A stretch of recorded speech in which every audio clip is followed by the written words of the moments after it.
Hey, hello.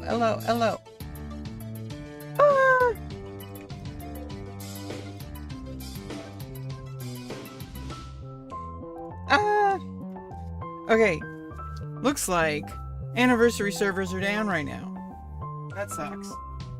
That really sucks. I was about to get like... Oh! What happened?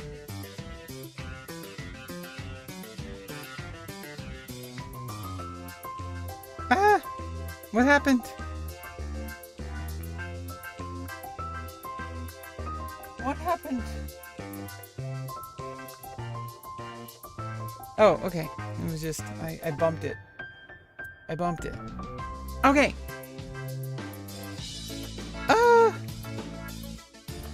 So...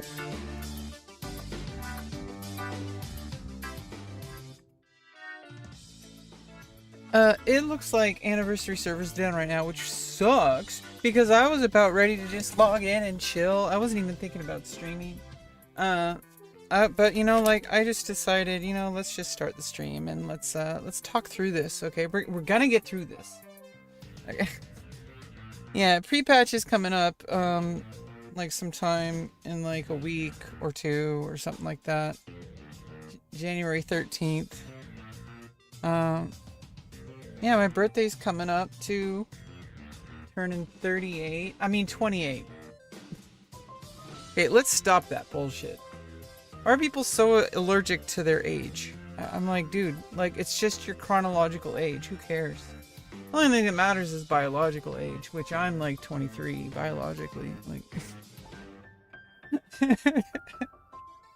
like chronological age, like, it's just like a number, you know? It's like you could be like 38, like I'm turning, and like be as healthy as if you were like in your 20s. You could also be in your 20s and be as healthy as like, you know, like a 45-year-old. Okay, like there's people who like smoke every day, they drink every day, have like 12 energy drinks a day, which is way too much taurine. That's actually like the big reason not to drink multiple energy drinks a day. You should only have like at most one. And also, like, you could do what I do and just make your own energy drink where you can control the amount of supplements that you put in there.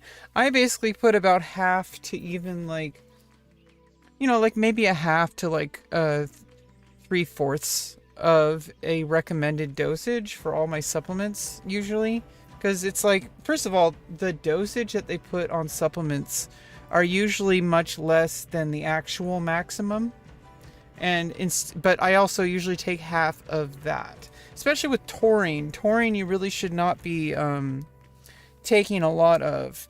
It really interacts with caffeine in a good way, but too much of a good thing can be a bad thing. It can like raise your blood pressure. And, you know, that's why it's like people who drink a ton of energy drinks, they usually have like huge like blood pressure problems. It can cause like arrhythmia and stuff like that. That's why it's like I make my own energy drink at home with like half dosage of everything. I usually have like half. I get my caffeine from like half of half of the source of caffeine is from guarana usually, and the second half is from a faster acting caffeine like coffee or something. I also generally have a cup of green tea, but I lower the caffeine significantly. Like, it's not really, I mean, less is more, you know, like people always like way overdo it, and it's like myself included. I feel a lot better when I don't take a ton of caffeine. Like, I actually feel more alert and more awake. Yeah, a lot of the stuff they put in energy drinks, they're putting like the maximum dosage of like each supplement that you're taking, like L-carnitine, you know, taurine, guarana, and like synthetic caffeine. They're like trying to like caffeine max you, and it's like a lot of people don't really understand what they're putting in their body every time they have an energy drink. I don't think there's anything wrong with energy drinks. I mean, I make my own with like spirulina and like electrolytes or orange juice or something, but and like L-carnitine, L-theanine, guarana, and either kola nut, or I have a separate coffee afterwards, like I did this morning. And then I put taurine in it. But I put like half dosages of all those things. So it's like, I mean, spirulina, I have like a good chunk of it, and electrolytes usually like just a standard full, chunk of it. But everything else, I like to do half, because it's like, you can always add more. You can't take away something, right? When you take supplements, like especially like caffeine, you can't just like take that away. And it's like, you could always add more later. So it's like, I try to start my day off, and I even like, I started putting like whey isolate into like either my buckwheat with peanut butter, and I'm out of collagen powder, but normally I have marine collagen powder, which has it has the amino acids profile pretty much. It has everything. The marine collagen, because it's from fish, has everything but tryptophan. The whey isolate has a complete protein profile, and it has the tryptophan that you need that converts to serotonin, which is helping with like anxiety disorders and depression and stuff like that. Stuff I suffer from. But it's also like, the collagen powder has like amino acids that help with like joints and like skin and hair. But most importantly, like connective tissues, right? Like when you want to like actually think about your health, your appearance is like a physical like side effect of like being healthy. So it's like, the real reason to take collagen powder, like for a health perspective, is because it protects your joints, all your ligaments. It strengthens them so you can work out more efficiently. You don't have to worry about its injury as much. You should always be careful about you should understand your limits. Like, a lot of people, they have like this issue where they try to, it's like, I don't know who they're trying to impress. They're trying to impress themselves, really. And it's like, they think they need to like do like 3 hours of workouts, and it's like, well, dude, like, you're gonna end up in the hospital, and then you're not going to be able to work out at all for like months. And then you're really going to get out of shape. So I started getting back into like a habit of trying to think about fitness and all that. So we're probably going to do some today. Like I said, I usually take less caffeine now than I normally like take. So that means that gives me room for like, we're probably going to take another caffeine intake before I do my workout. So like, cause I just like to let things like settle in, I don't like to just take like a big chunk of like, every time I've taken like a big chunk of caffeine, it's like, yeah, you want that like at the moment, but then it like hits you and you're like, ugh. I don't necessarily crash, because I am adjusted to it, and also because of the L-theanine and taurine that kind of prevent crashing, and because guarana, unless you're taking a shit ton of it, which you shouldn't be, guarana kind of has like a slower digestion, so it kind of like gives you less of a crash. It's more of a gradual fall. But either way, sometimes I really do.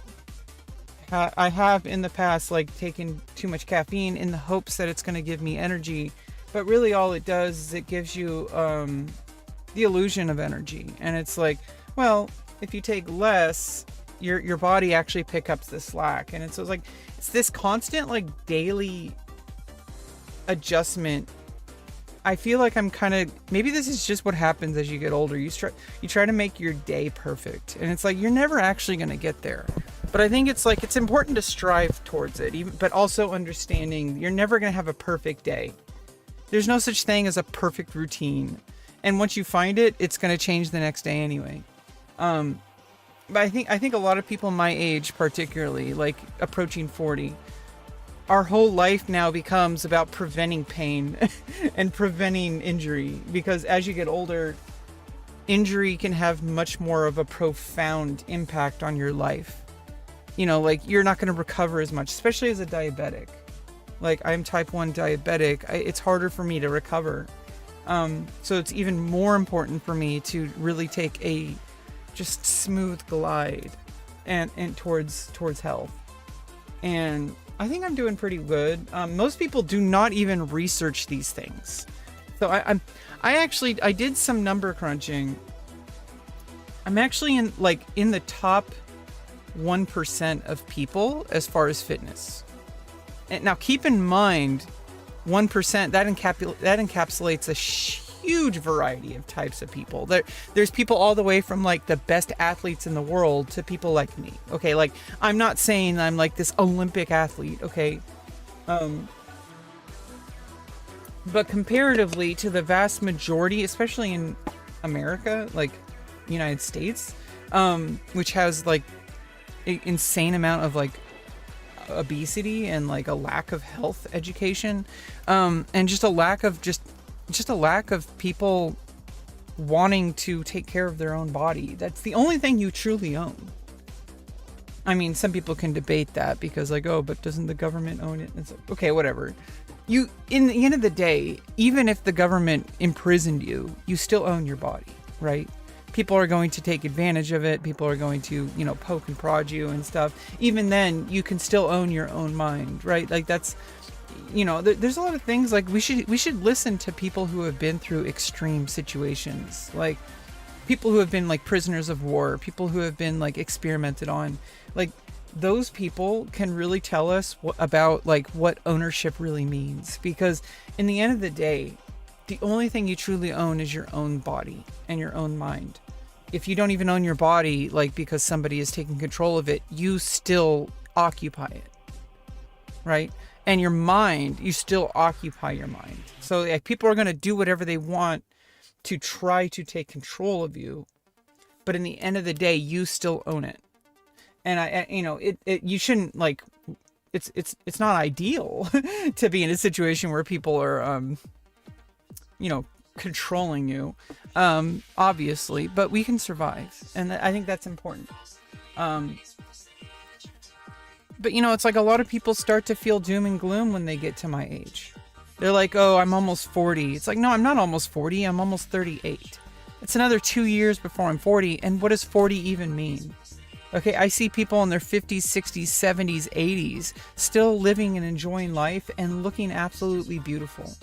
Okay, like this idea that you have to be young is so ridiculous because nobody likes young people. And you're not going to be young forever. It's such a small window. Like in the end of the day, you're going to be an older person much longer than a younger person. Like it's just, you should live for the long term, right? Like, so I see people in their 40s, 50s, 60s, like thriving. Absolutely beautiful people, like models, actors, entertainers in general, just like people living healthy, happy lives. Obviously it fluctuates. Even among the most healthy people, there's still like a fluctuation. Everyone has like, sweatpants periods of their lives. Okay. So I think this idea of if I don't live my life before I'm 40, it's already over. That's ridiculous. You're deciding your fate before it's even happened. And it's like, that is ironically like going to go to the place that you don't want it to be, right? Because you're already living as if your life's over, and then it becomes like sloppy. And it doesn't mean it's like forever. You could always turn it around. I mean, there's certain points where there's a point of no return, but you have to work really hard. I guess by work hard, I mean you have to really let yourself go to get to these points of no return. There's points of no return where people's health, where it's just you have drank too much alcohol, you have smoked too many cigarettes to ever be able to fully recover from the damage it's done to you. Okay, so obviously preventative health is probably like the least talked about healthcare, like, but it's the most important one. Like, if you take care of yourself before it gets too late, you won't need to worry so much when things do go wrong, right? So it's like preventative healthcare. Like, if you're healthy, if you like, don't drink. I mean, obviously some people, there's like New Year's. Okay, I had some wine. Okay, like whatever. Um, you know, like, you know, but on an average, like every day, if you're drinking every day, like that's going to take a toll on your body. And it means if something bad happens, you're going to be that less likely to be able to overcome it. Now, and if you like smoke cigarettes, for example, probably the worst thing you can possibly do to your body is smoking cigarettes, especially not even just tobacco on its own. Tobacco on its own naturally is already a pretty bad toxin. Now you add all the chemicals that all these cigarette companies put into that, you're getting like extreme damage to your body over time. Like that's ridiculous. Okay, I'm not here to give everyone a sermon. Okay, like obviously you do you, but I'm just saying you should know these things. You know, it's okay if you know these things and you choose to do that. What I'm saying is that people should not kid themselves into thinking they're superhuman, because you're not. Eventually, your body is going to crash on you, and you are going to wonder why it happened, and I'm telling you why it happened. I don't know. I see this happen in so many people, and I should probably learn how to stay in my own lane. But at the same time, I still notice these things, and it's not really because I'm trying to judge these people. I think it's because I never want that to happen to me. So it's like actually like self-preservation. I'm trying to learn from other people about what not to do. And I notice like there's also things that healthy people do that I need to avoid too. Like getting so overly focused with trying to take care of your health to the point where, yeah, like I am autistic and my brain like latches on to like research and data and all that. So that's actually enjoyable for me. But there comes a point where you can like have your entire day, like at this time at 7:35 a.m. I wake up, I get up, I do 10 squats. And then after that at 7:42, I make my protein drink with this specific sequence of things. And like, yeah, that's kind of what I do. But like, you know, lately things have been a little bit more chaotic. But I think that the important part is that it's actually a good thing that it's chaotic now. I'm not so regimented that I'm like, every single day is this controlled super hyper thing. It's like, what are you really living your life for now? You're living your life. You've gone so far into the other end of the spectrum, which is you're not just unhealthy. Now you're hyper healthy. Now you're so healthy that becomes your entire identity. That becomes your entire day. It becomes your entire life. And that's, you know, it's obviously it's important to have health. If you don't have health, what do you really have? You can't really, having a higher quality of health, it has like a global impact on your life where everything else gets better. But if you only have health and you don't really have any of the other things, what are you really living for? You're like this like machine hooked up to another machine, living life to just be a machine. Like, what is that? That's like nothing. Obviously, it's the only thing that I can really have control over right now in my life while I'm waiting for these other resources to come together. Obviously, I'm always on the lookout for further opportunities, but I'm going to be real with you. The pickings are slim for me. I have tried, and I decided it's much more worth my effort to allow the people who told me they're going to help me, the people whose job it is to help me, I'm going to allow them to do their job and wait until we get to a new equilibrium before I can put more active engagement into that process, which I'm not at. So until that happens, the only thing I can really control is my health, my fitness, my daily mindset. Like even when I'm playing World of Warcraft, I try to keep it in like a healthy way, right? I try to play the game with a certain mindset, because you can slip so easily into a really toxic mindset. And when I say toxic, I don't mean like behavior towards other people. I mean like mindsets that influence your own thoughts, that lead, and even when they're healthy, quote unquote, sometimes being hyper healthy can lead you into a direction where like you're overthinking everything. You're doing too much, and it's not really paying off. It's just like, I don't think it's ever a bad thing to take care of your health, but within that range of like, okay, we already know that you're at the minimum at least. We already know that you're very like aware of your health, like you're exercising, you're eating right, you're taking supplements that you might need to take. I don't usually recommend people take supplements, even like, I mean, usually doctors might recommend like a multivitamin, but I think you have to understand that the reason that doctors recommend that is because most people adhere to like a daily vitamin, and if people aren't getting their daily nutrition needs met, at least they're getting their vitamins.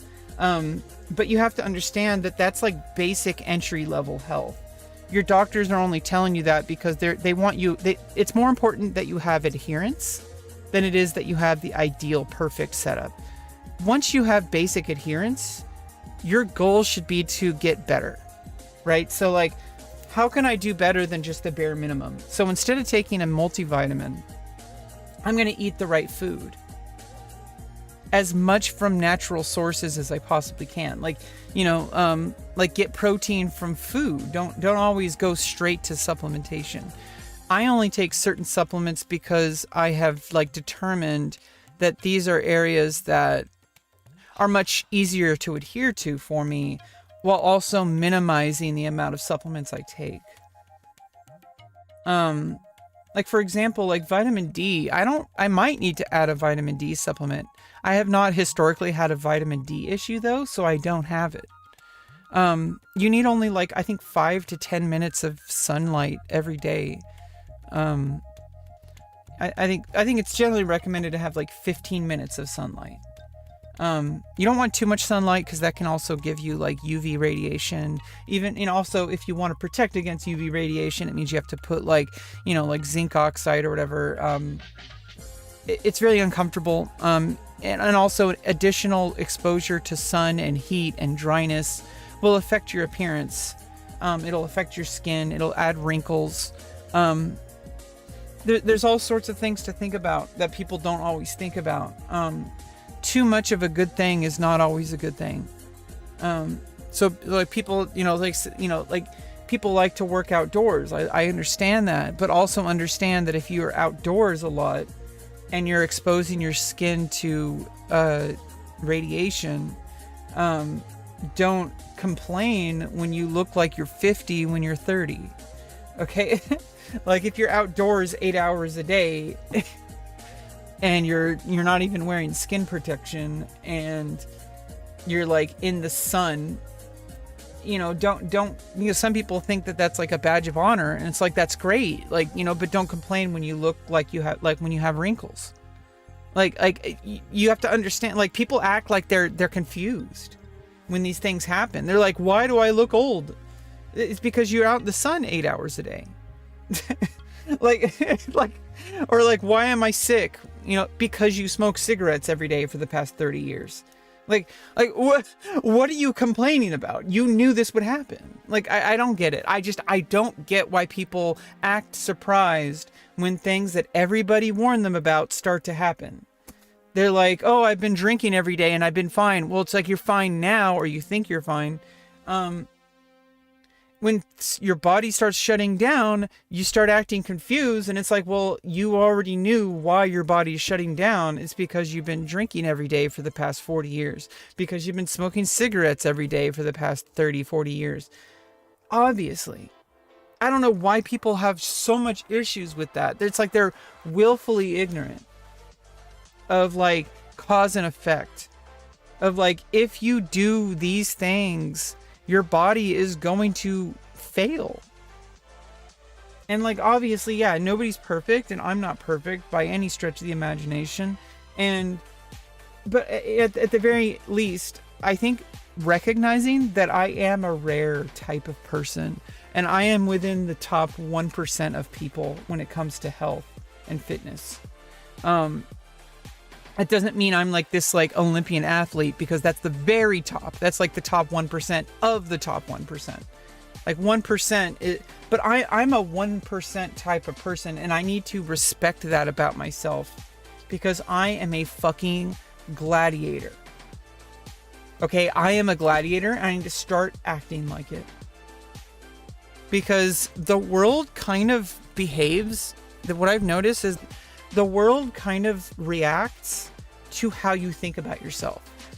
If you think you're worthless, the world treats you like you're worthless.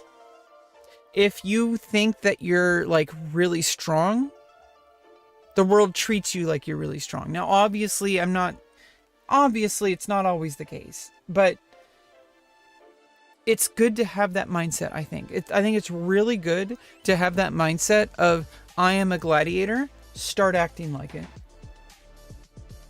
I am the type of person that makes things happen that most people would never dream of.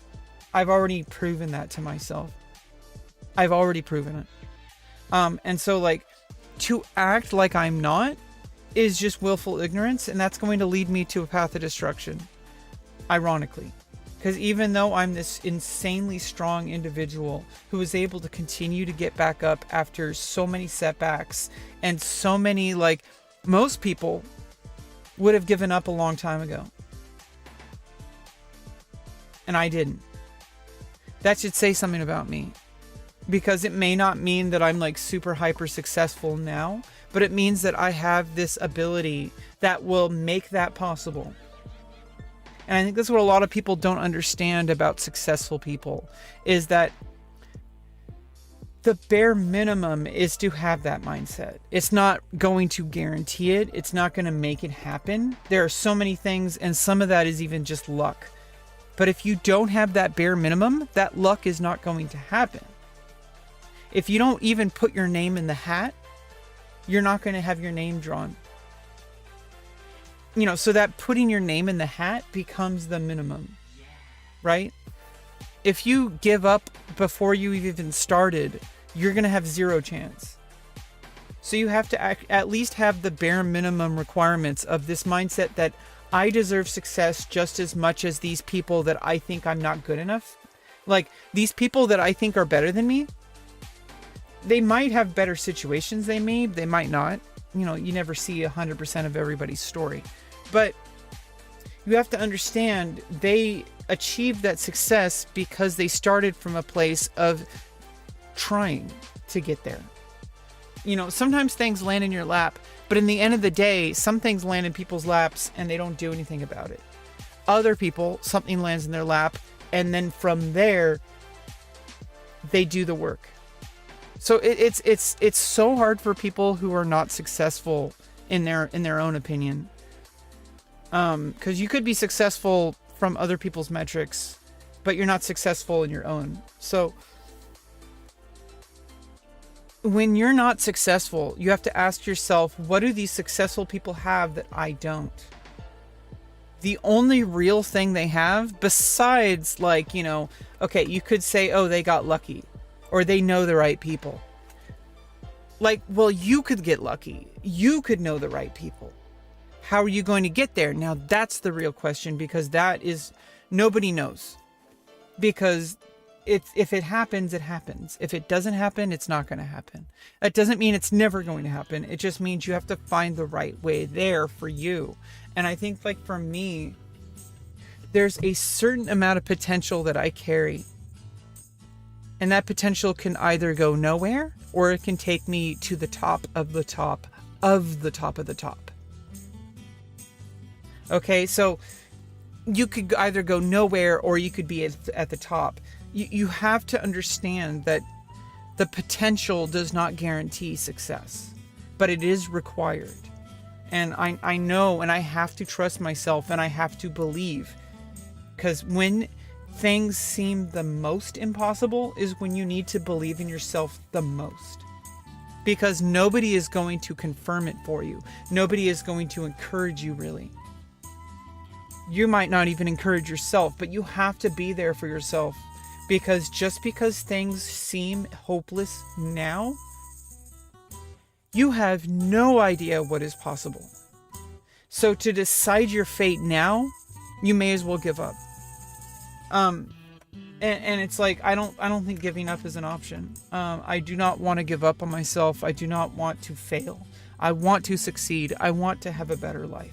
And so that means that I have to trust in myself that, hey, I am a top 1% type of person. I have achieved things that even people with significantly more resources than I have failed to achieve. And I've consistently showed up even when everything in my life is pointing to failure.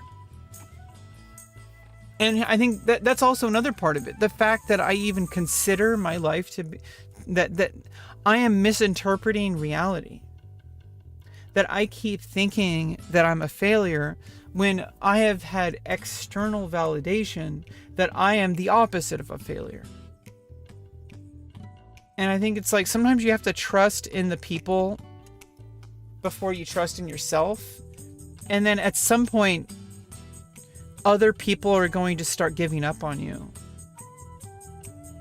And those people you shouldn't even have in your life. If people are going to give up on you just because you don't have the appearance of success, you have to ask yourself, do these people really care about you?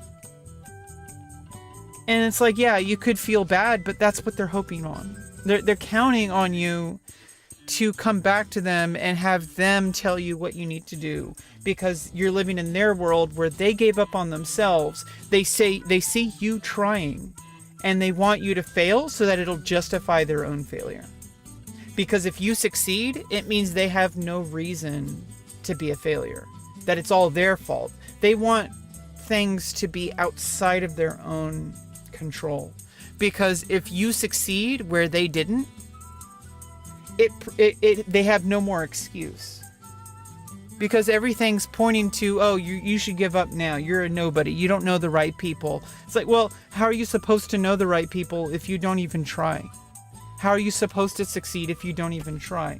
They're like, oh, just get this job that you hate for 30, 40 years that's not even able, and then the economy changes, and then your job gets replaced by AI anyway.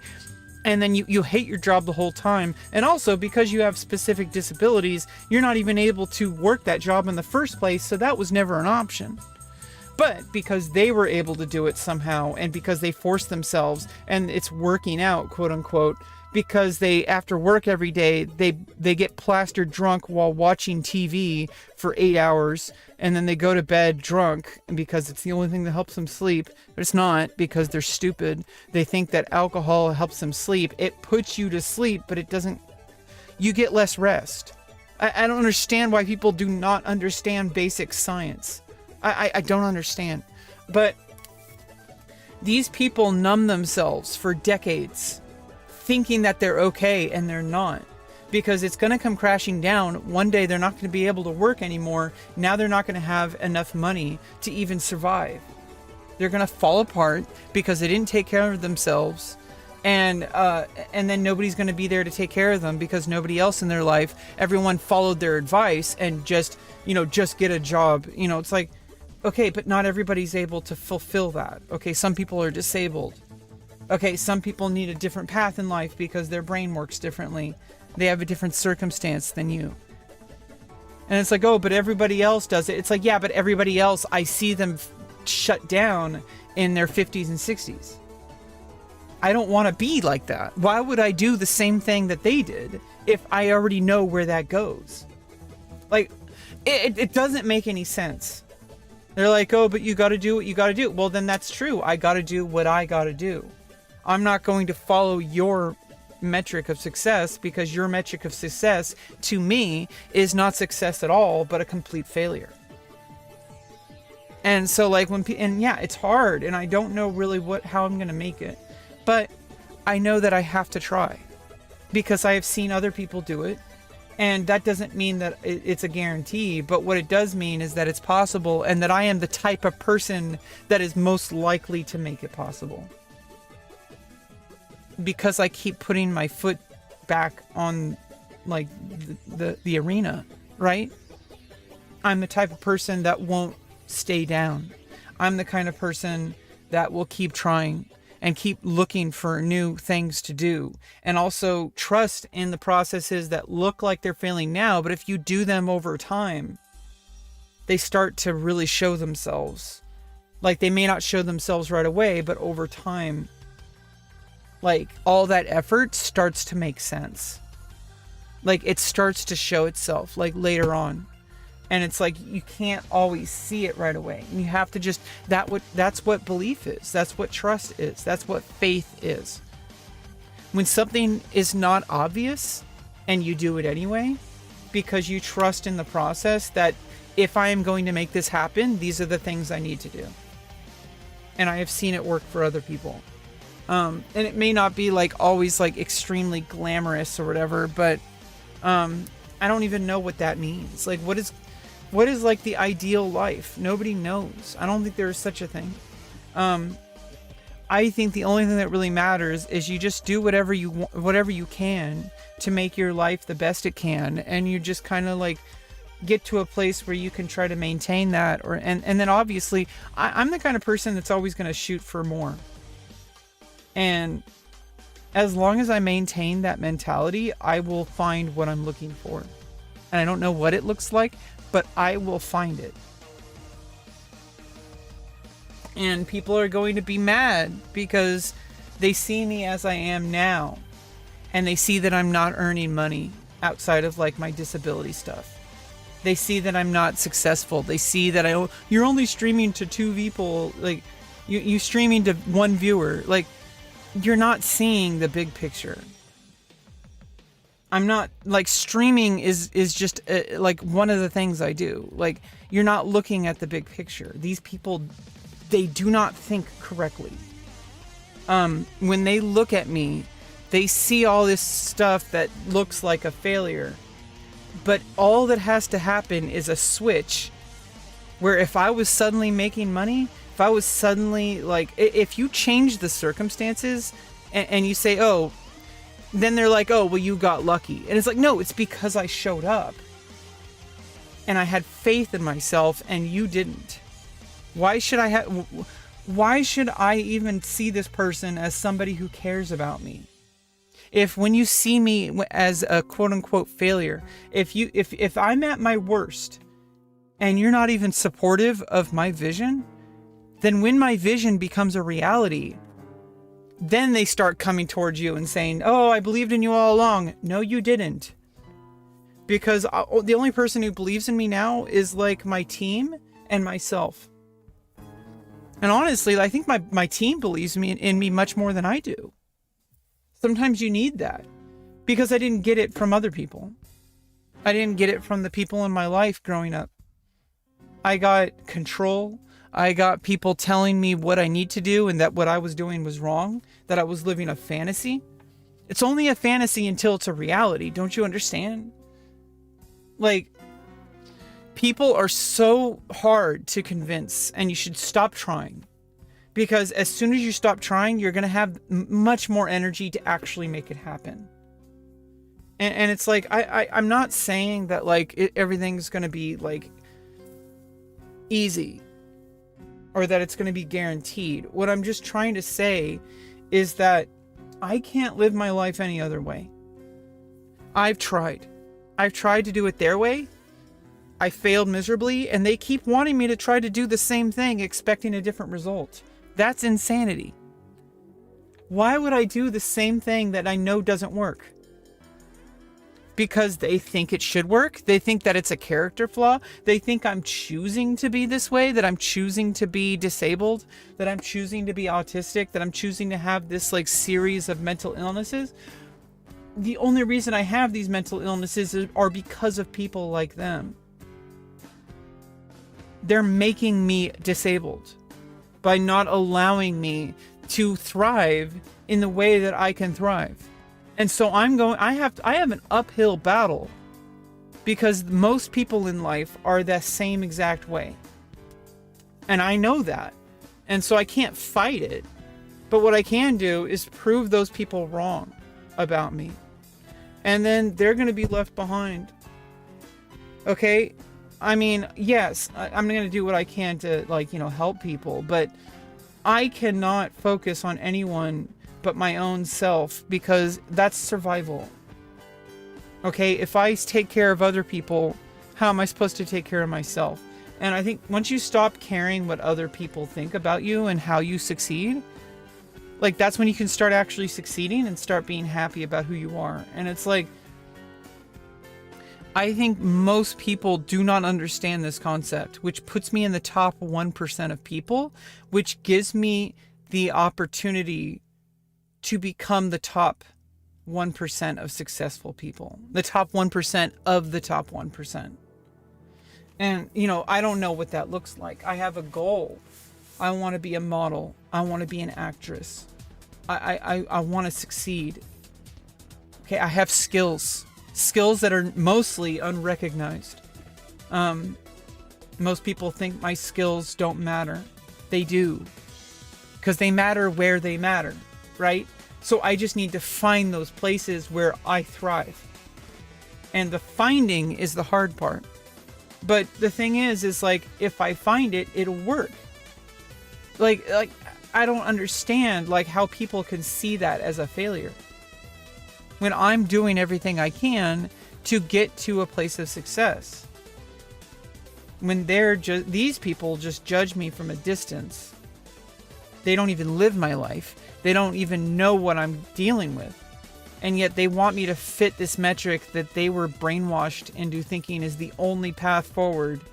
But it's just like, dude, you are going to crash in 20 or 30 years. You're going to be completely unprepared. You're not going to have anything except for what the government decides you deserve. Okay, that's what I have now. I do not want to rely on this because I already know how unreliable it is. So I'm going to utilize these resources rather than squander them. Some people, they would take these resources, they just eat potato chips and watch TV all day. They don't do anything to move their life forward. They don't use these resources that I have now for life. You know, they could easily be taken away by the government. Okay, I'm not going to trust the government to take care of me. I'm going to take care of me. And I'm going to do whatever I can every single day to at least somewhat make it through this. Even though not every single day is going to be actively like moving, I'm always going to have in my mind, this is the direction I'm going. That is not going to change. I am not going to let anybody change my mind. I'm not going to let anyone tell me differently. I'm not going to stop working on myself just because someone thinks that it's a failure. Like, what do they know? They're not doing it. How would they possibly know? Why would I listen to somebody who's never done it when I've seen other people do it and they're saying how to do it? They're not saying, they don't recommend it, but I don't care about that.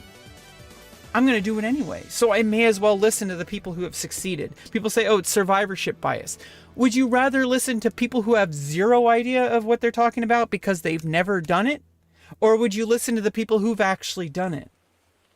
Okay, like, it makes no sense. I'm not going to go to a random, like grocery store cashier to ask about how to deal with diabetes. Okay, like, I'm going to go to a doctor. Okay, I'm not going to go to, like, a heavyweight champion boxer to like, about, like, swimming. I mean, maybe if they do swimming, but like, you know what I'm talking about?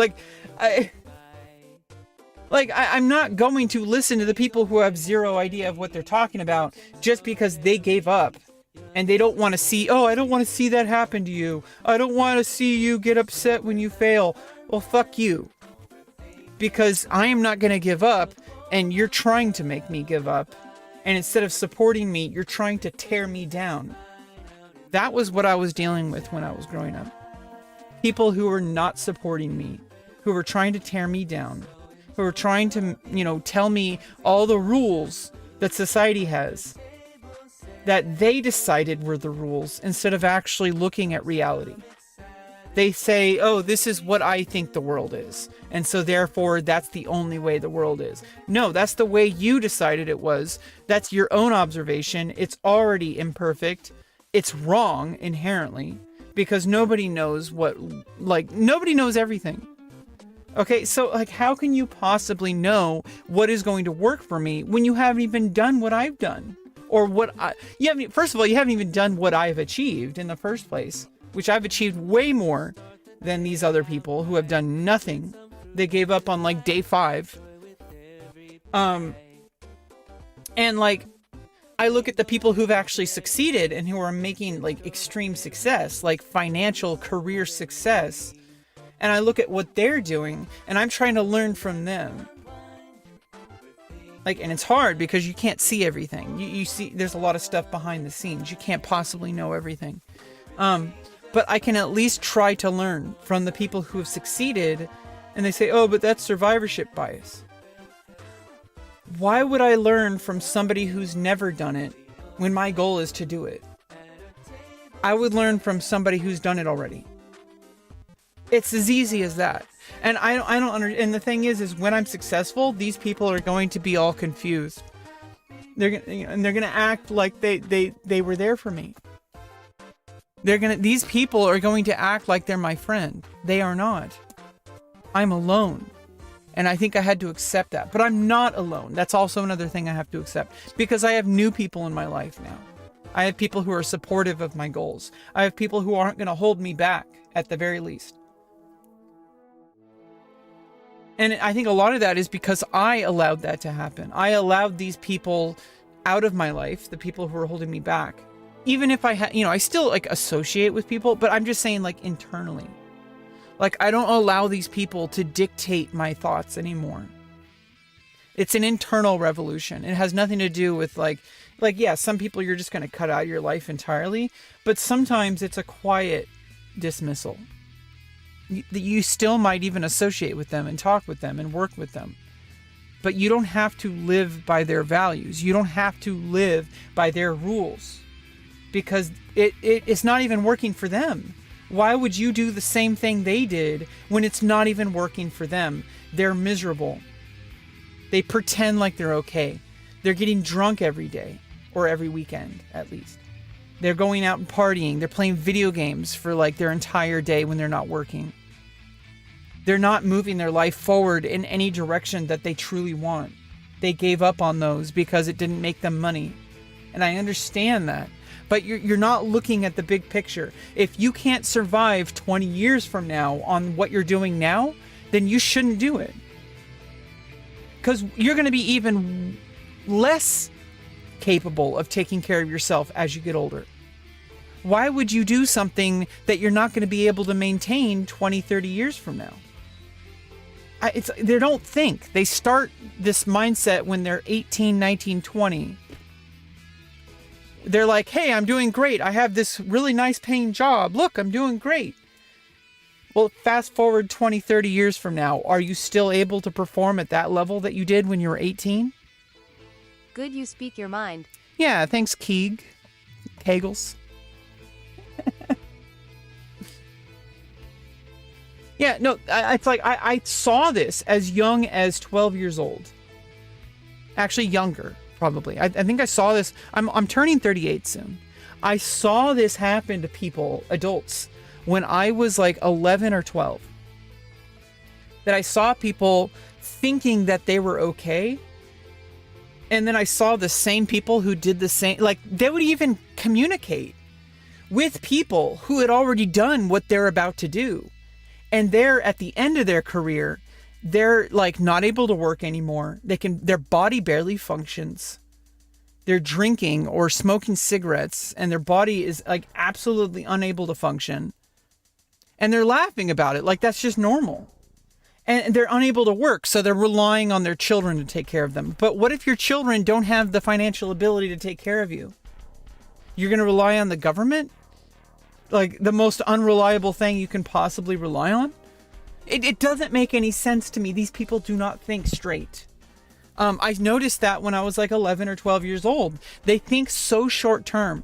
They think that when they're 18, 19, 20, that they're going to be able to maintain that performance 30 years from now. They're going to get replaced by people who are 18, 19, 20. They're already, when they get that job, they are already replacing the previous group. That's going to be you. Like, why would you do that? It doesn't make sense. So I learned from an early age, I need to find something that I'm going to be able to do forever. If I like hypothetically, if I lived forever, I have to find something that will keep me living in what I call success, and with more roads towards success forever. And so my mindset should be, what can I do that I can still do 80 years from now, 100 years from now, 1,000 years from now? It has to be something that I'm capable of doing without even trying. And so it's like when people try to tell you to do what they've done because they see it as success, but they end up miserable. They're already miserable, and they're trying to convince themselves that that's just the way the world works. And it kind of does. They want you to do that, right? Like the people who own these businesses that you're working for, they want you to think that this is the only path. And they make it, the world kind of makes it the only path, really. So in order to actually get out of that, you have to be insane. You have to be not normal. You have to be failing for a time. But just because I'm failing now, like I'm almost 38, I have probably at least another 40 years in this life. At least another 40 years. Be 78. And also there's people just now starting careers in modeling and acting at 78 who work well into their 80s. Okay, so I don't like this idea that your life is over just because you're approaching 40. It's so defeatist, and it encourages people to, ironically, fail before they've even started because they think their life's almost over. So they start taking actions that actually kind of make their life go in a negative direction. They start drinking. They start smoking cigarettes. They start not really exercising. They give up on their dreams. They make it a self-fulfilling prophecy. Okay? And like, I learned that like as young as like 10, 11, 12. And I've been continually punished for it, but I'm going to have the last laugh. Because when I'm successful, and all these people who doubted me come crawling back, I'm going to be like, I told you so. And it's not going to be like this big negative thing. It's not going to be this huge thing. But it's going to be like, okay, like, let me help you up now. I'm going to be like, hey, you didn't believe in me, but now that I'm here, I'm going to help you become like what I'm not just working for myself. I'm working for everyone around me. I'm trying to uplift every single person that's, because it's not like they got in my way all the time. Some people helped me, and I'm not going to like turn my back on them. And it's not like conditional either. Just because somebody hurt me doesn't mean I want to hurt them. I want them to succeed so that they stop hurting me. Like it's actually kind of self-indulgent, or it's kind of, like, to help others is kind of self-serving, if you really think about it. Like, if you really think about it, it doesn't make it like... I mean, some people feel gross about that. I don't think you should, because what's the alternative? Treating people like garbage? Would you rather do that? Because I'm not going to do that.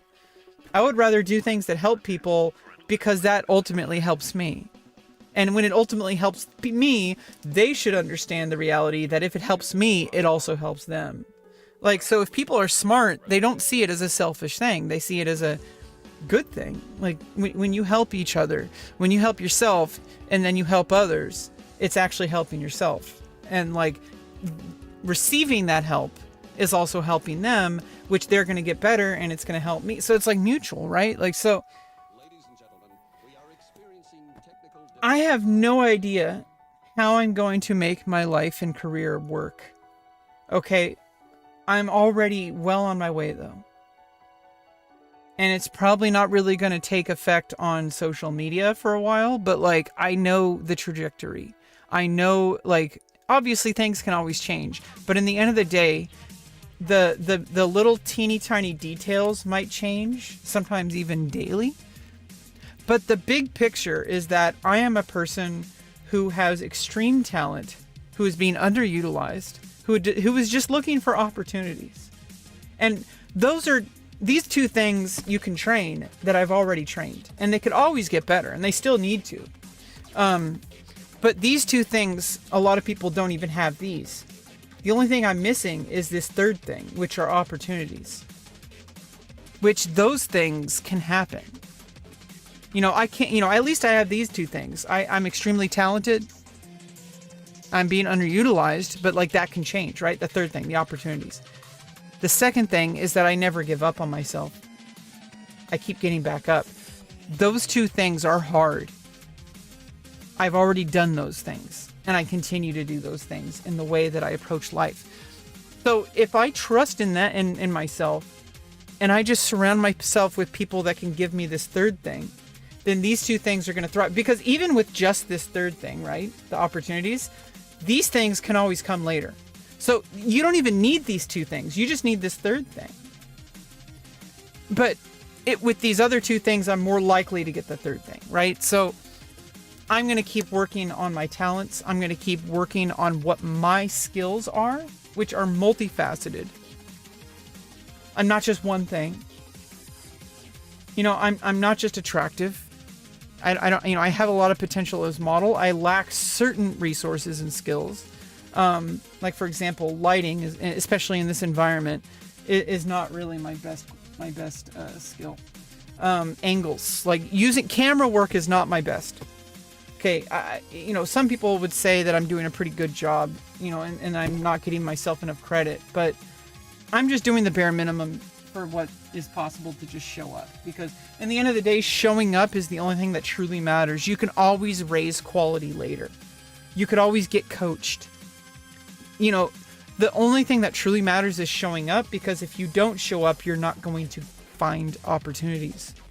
I'm not going to rely on some magical person from the sky reaching their hand down and giving me opportunities. Okay, I'm going to show up. And I'm going to go to the situations that are most likely to lead me to the direction of success. Okay? And I'm going to keep doing that no matter how successful I get. Even if it looks hopeless now, I know that all it takes is one variable to change, and that will completely flip the script.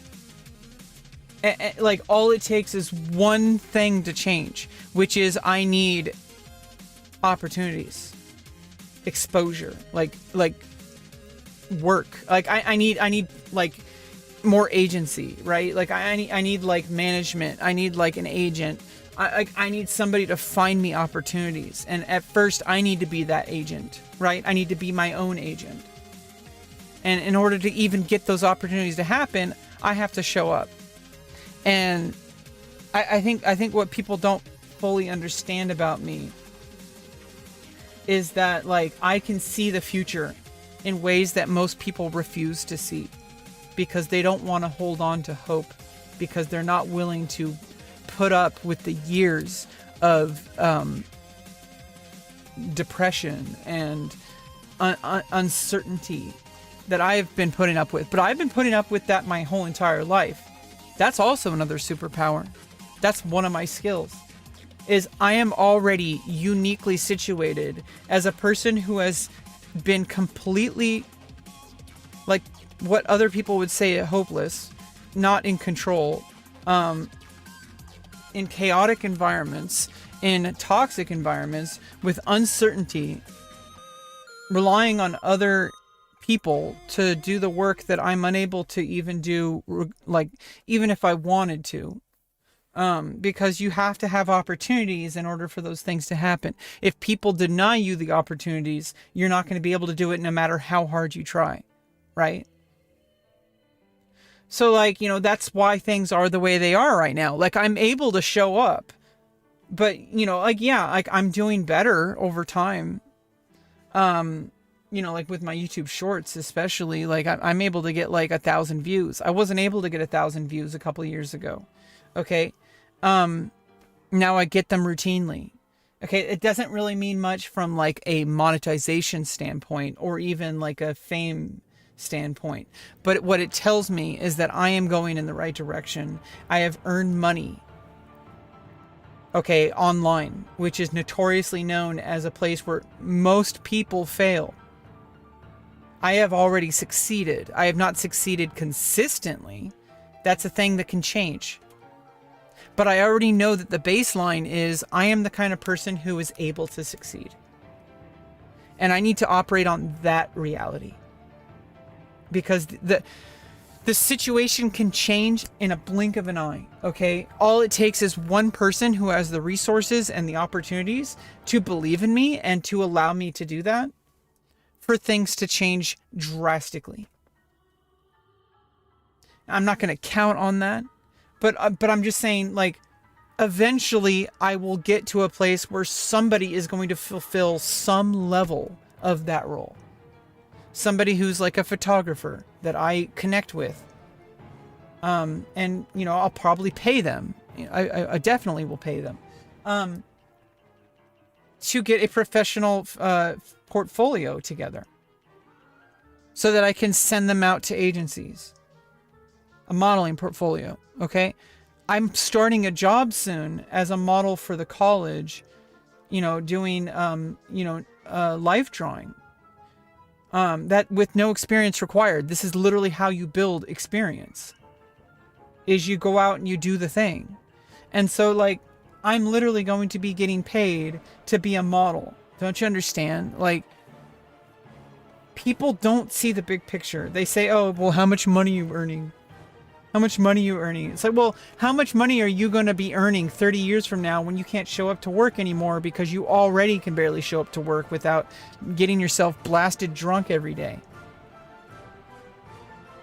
Okay, so I don't understand this mentality that people can only see what's right in front of them. They can't see the future. They can't see where this is going to go. I knew I was destined for extreme success as young as 10. Okay? Younger than that. I already knew I was going to be successful. And people are like, "Oh, that's a dream. You should have a backup plan." This is the plan.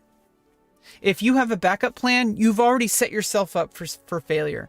And I'm not saying like contingencies. What I'm saying are like when you are already saying what's your plan B, you may as well make plan B your plan A at that point. Because you should always have plan A.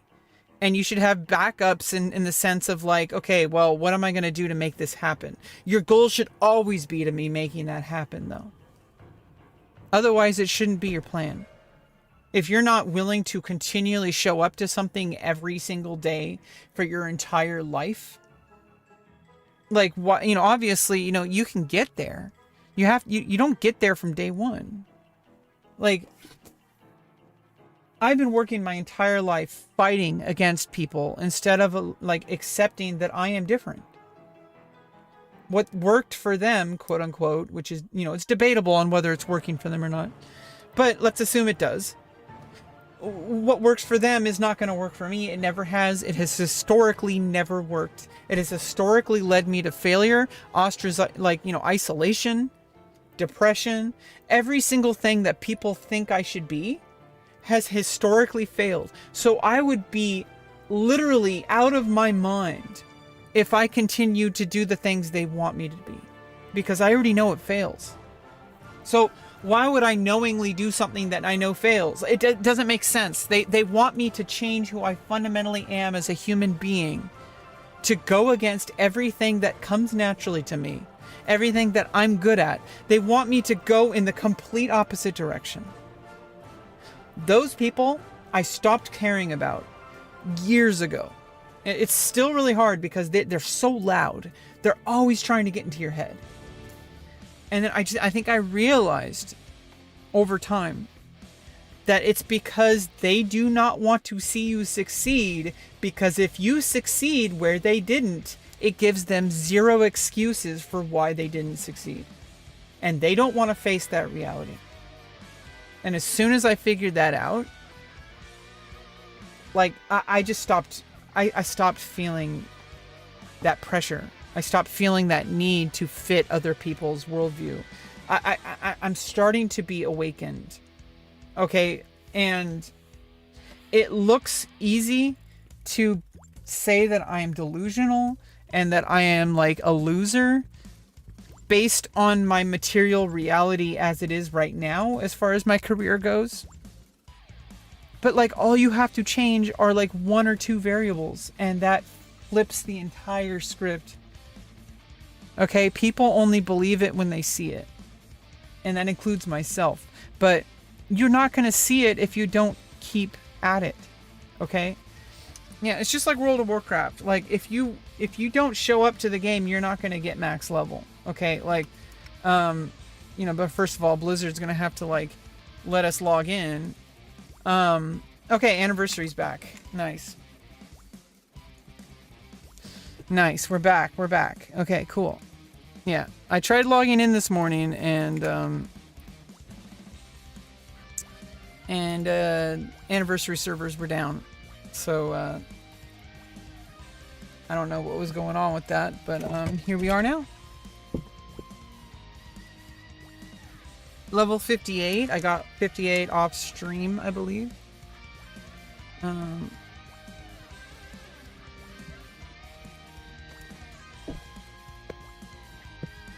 Okay. Yeah. There's gonna be maintenance on Tuesday.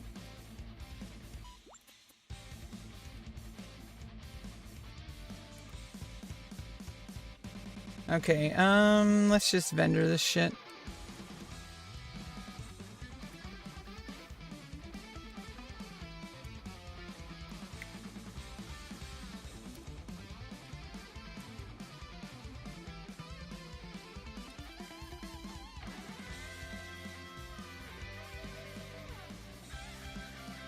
Nice, Bogag got level 60.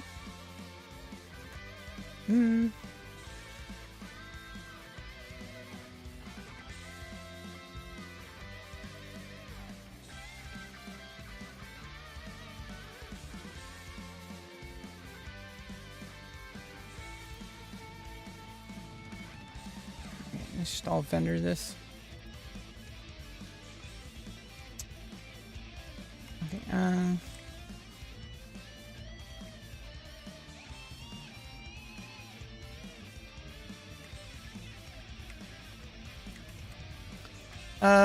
okay, so how about thinking about where to go? You could just farm more WPL, but I don't really want to do that.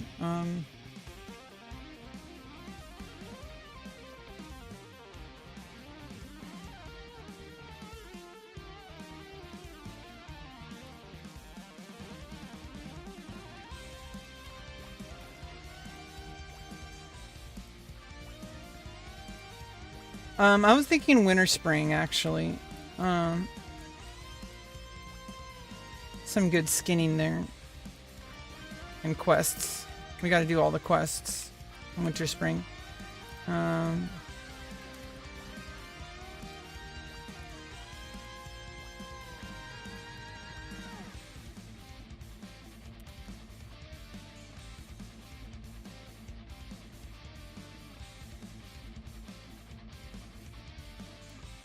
Okay, I think we're ready to go. Dildonian? It's Dildonian again.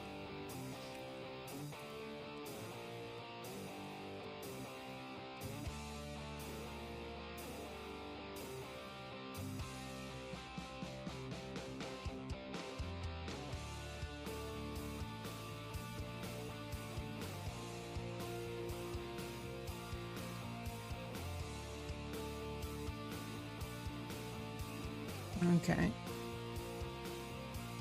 Yeah, so, I don't know. It's just like, I have to give myself these pep talks because it's just a reminder of reality. It's not coping. I think it's more like the world is not set up for you to succeed. And I think that, like, it's required. Sometimes you think that you're delusional when you actually aren't. Because you have to, like, you call it coping, but it's actually not. It's just a reminder of what reality truly is. Like, you have two choices. You can either try or give up. And I'm not going to give up. I'm never going to allow myself to be the type of person who just gives up. Because why would anybody want that? Why would anybody want to be that person? Why would anyone want that person in their lives? Like, if you really think about it, like, that's just being a loser.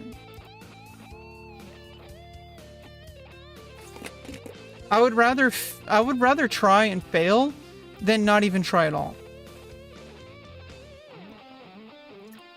Because honestly, like, trying and failing is not failing. Trying and failing is just the, like, process that's required to succeed.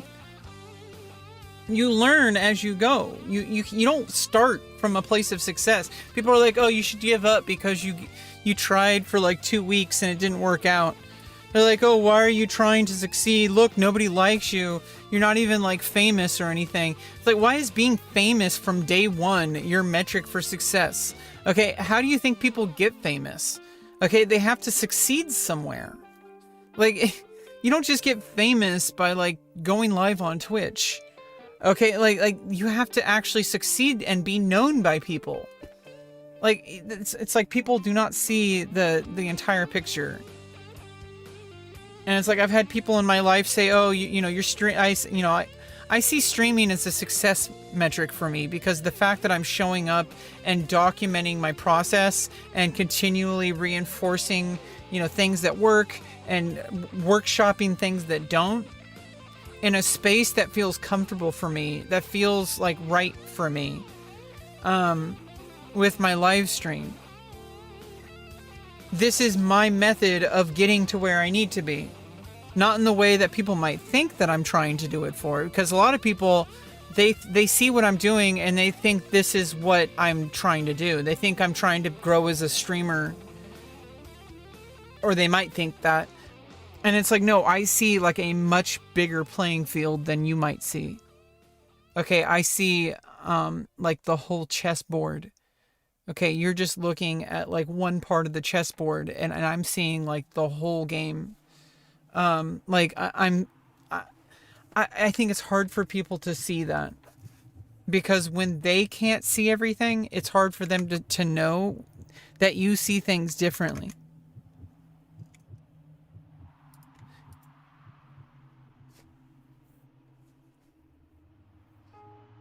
And I don't know. I think it's just like, it's only fantasy until it's not.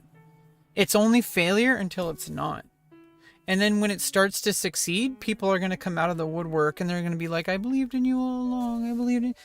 They didn't. Because if they did, they would have helped me along the way instead of holding me back. And I don't care if you're family. I don't care if you're a random stranger. If you help me... I don't care, like, whether or not you help me or not. But if you're going to hurt me, then we have a problem. I don't care if you're a stranger.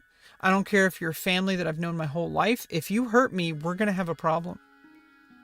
And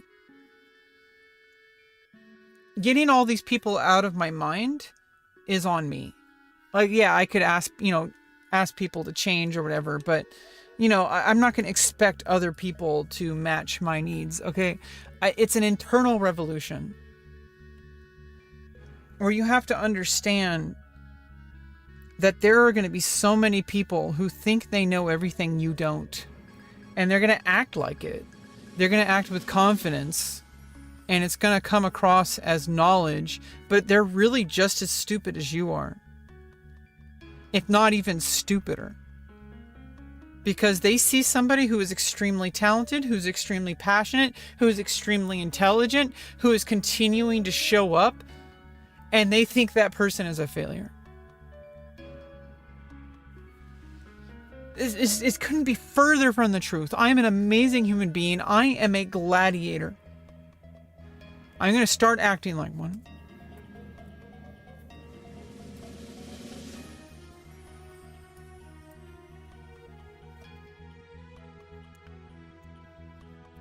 But either way, we're here to play some World of Warcraft, so welcome.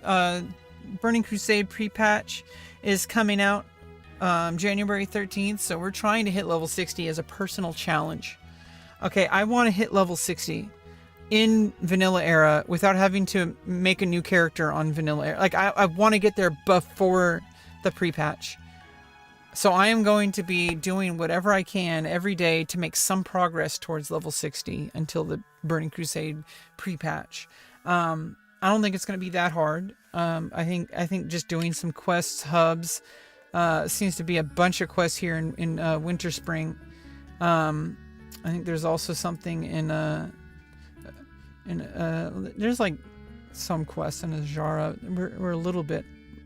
I mean, there's like green quests we can do around like Fellwood, and places after we're done with Winter Spring. Oh, I forgot to turn in that quest. Whoops. Well, we'll do that later.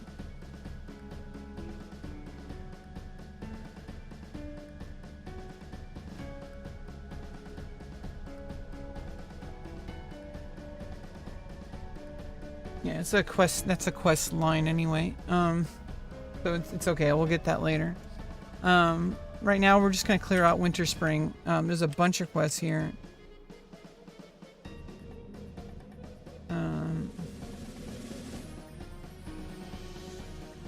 Drop that for now. I'm gonna wait till level 60 to do like Blackrock Depths. We can grab this quest later.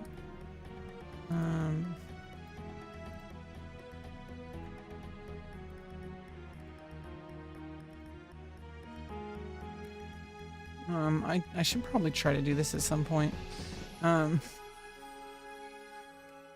Yeah, so yeah, let's grab these quests.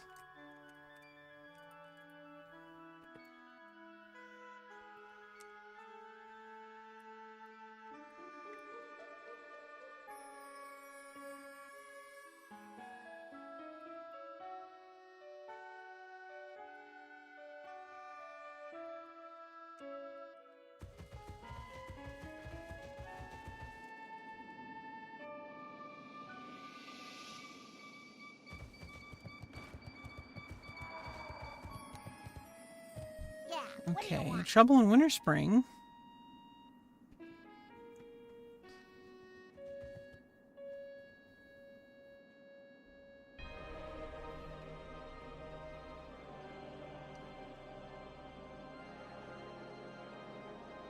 Be careful out there. Time is money, friend.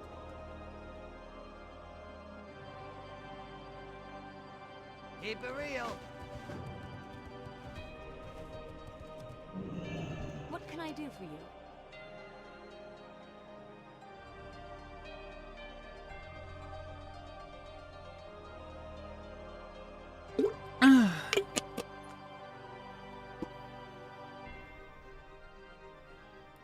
Safe travels.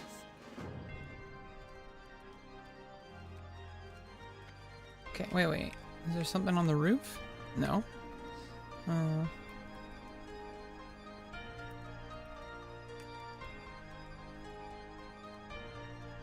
What? There's another quest? Well, spit it out. Glad I could help. Can I help you? Oh. Be careful.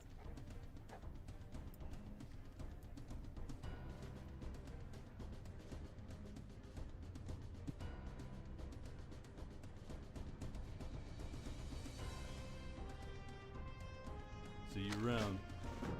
Have a good one. Yeah, later I'm gonna have to do my my step up exercises. I'm trying to get into like a normal exercise routine again because I've been a little bit like off my routine for quite a while now. Things have been really difficult as far as this goes since I had my surgery almost 2 years ago. It's been really hard to get back to a standard like exercise routine. Like a couple months after surgery, I was doing really well. I was like riding my bike like all the time. I was like walking. Things kind of like took a turn. But things are changing rapidly. It's hard to hold on to hope, but I'm going to be getting some housing resources soon. So,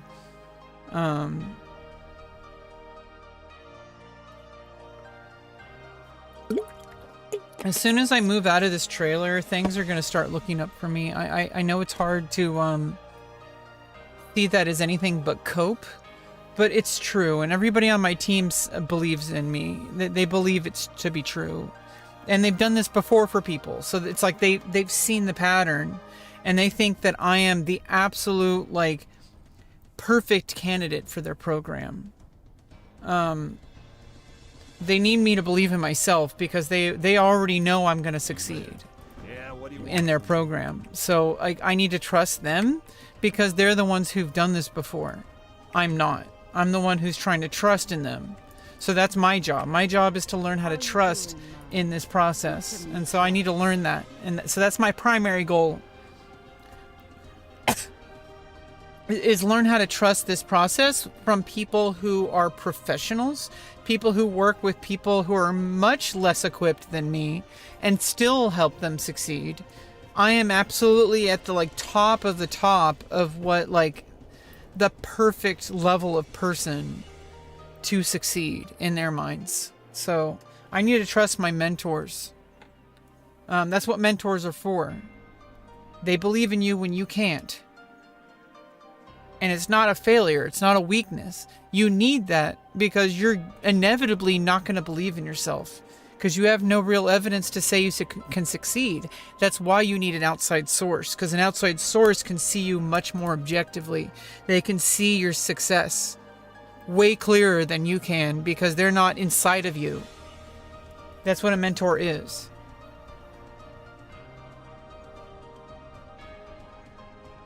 I need to get his Lucky Charms.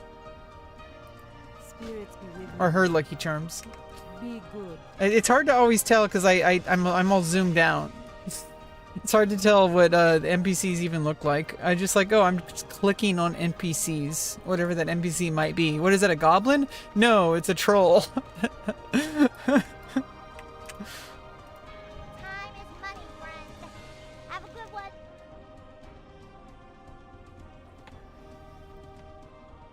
Until today.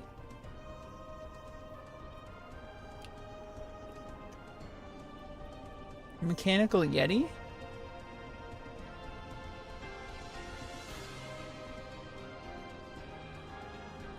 Pleasure doing business with ya. Okay.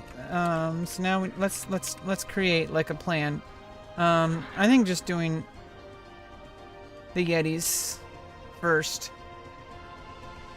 But we should go that direction because there's a quest chain. Okay, let's start with this direction, northwest.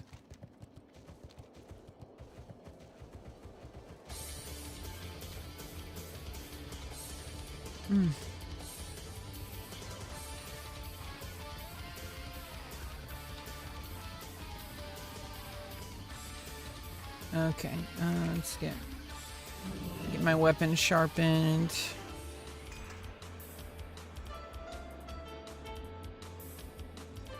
Let's equip that in case. Okay, get my agility.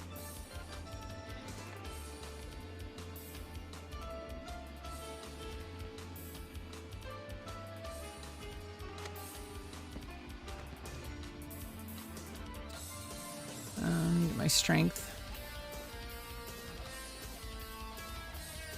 Okay.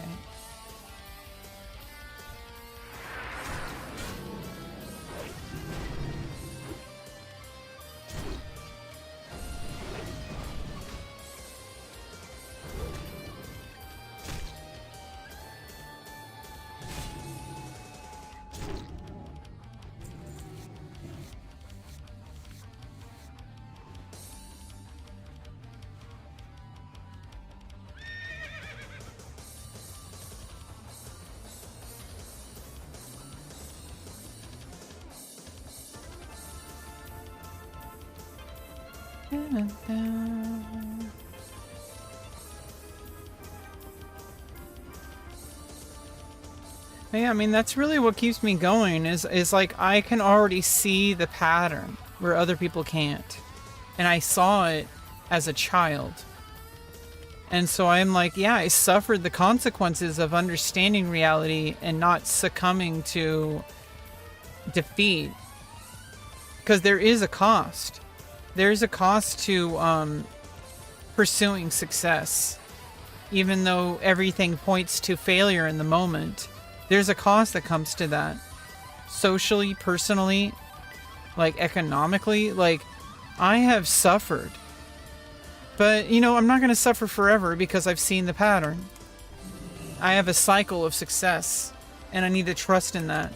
That it's not going to be the same forever. Like, things are going to change. And there's going to be new challenges, right? So it's not going to be like suffering is gone. But what it means is that this particular suffering will change.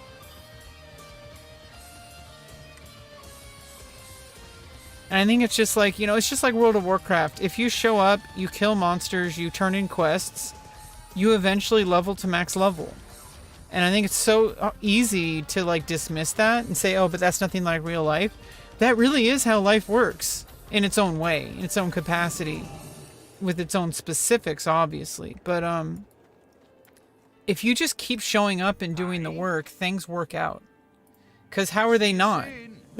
Like, how else are you going to achieve success other than doing it? Like, it just doesn't make sense to me why people give up. Like, I mean, it does, but, like, I don't understand why people...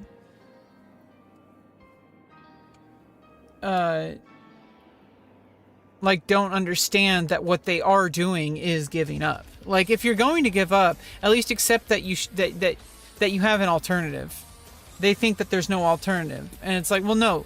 You're giving up on this because you're not willing to make the sacrifices. You need to be honest with yourself. I had no choice. I had no real choice but to pursue a life that I'm capable of living. I got a really shitty cocktail of mental illness issues. Okay, and I have tried my hardest to work with what I have. And I've paid the price for it because people think it's a choice. And I guess in a way it is a choice, but the choice is either giving up and failing even worse, or continuing to try and still failing, but at least having the opportunity to get better, right? So it's like, I cannot do what everyone else in this planet seems to be able to do, which is get a job they hate and show up. Because I would be happy to do that if I could, but I can't. I have tried. And it's like, should I just keep doing something that I know is not going to work? Or should I do something that's probably, you know, going to be very difficult and might never really fully work, but at least I know it can work. Like, I can actually function. So I'm going to do that. Anyway, Safe travels.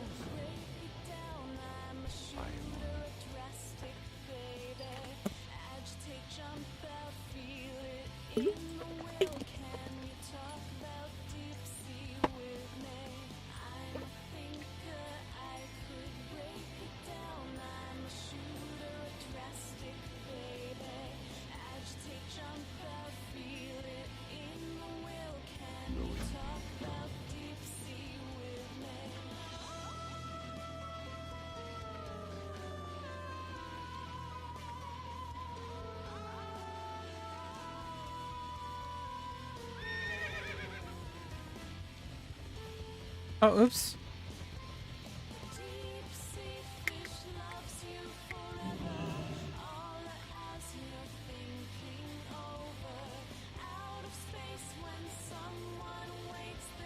You got my attention. See you soon.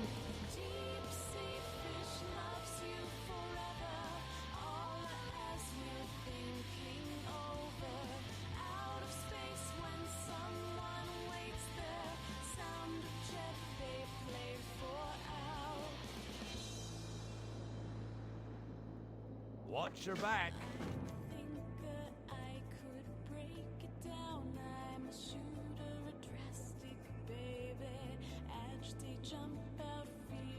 Should I just like grab this repeatable while I'm here?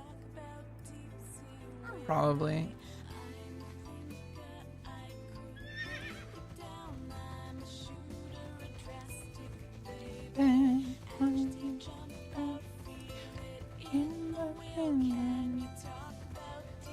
sea wishing. Fish it's been taking over. It's something, it's there. Sea fish loves you forever.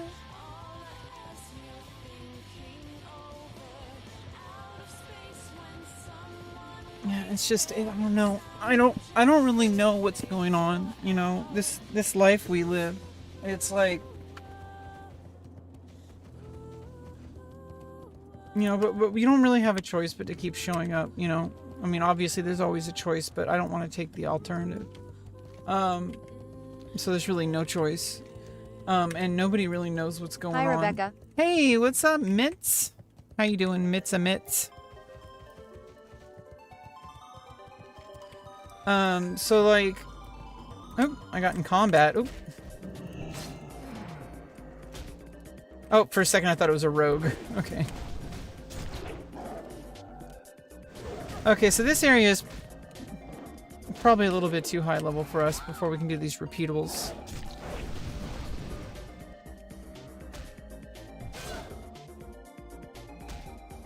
I mean, I don't know. We're killing it. So I don't know.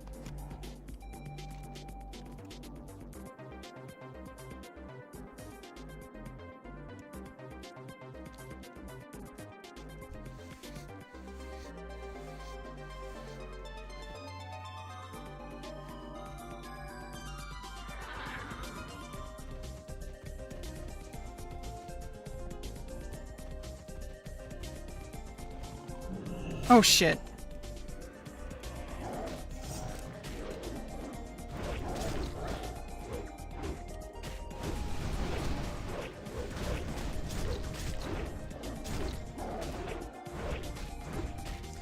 Yeah, I probably need to get the hell out of Dodge here.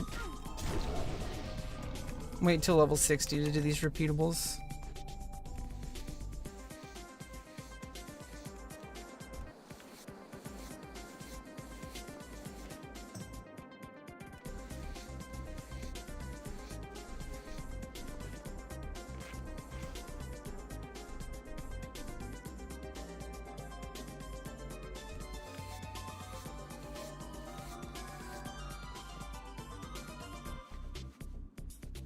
Okay, back to the Yetis.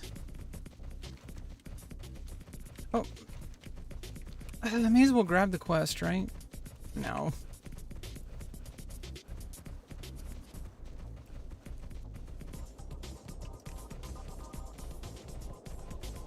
Yeah, let's wait till I get like my PvP blues at 60 before we do that quest.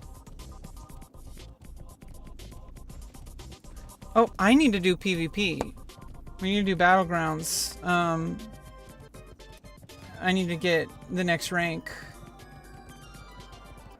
Forgot about that this weekend. I mean, well, we still have today and tomorrow, but yeah, let's do some quests here in Winter Spring as much as we can, and then we can go Hearthstone and start doing some BGs.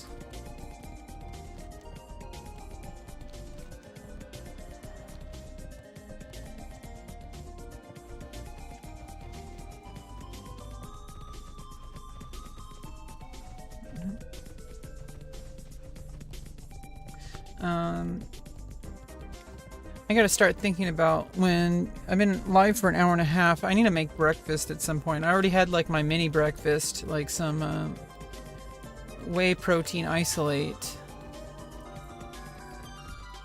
with my spirulina, orange juice, and such. But I need to have my buckwheat with peanut butter and flax, ground flax seed. And the other half of my my protein isolate.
Okay, I might need to kill that bear first.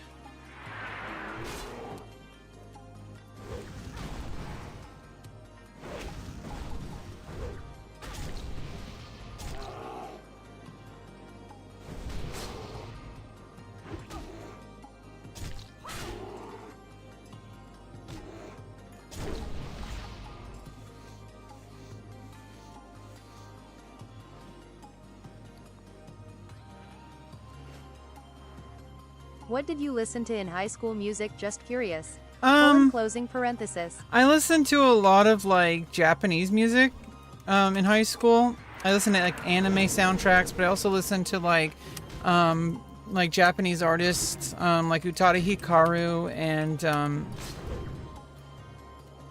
actually a lot of Utada Hikaru. I listened to X Japan, which was like basically like a hair band.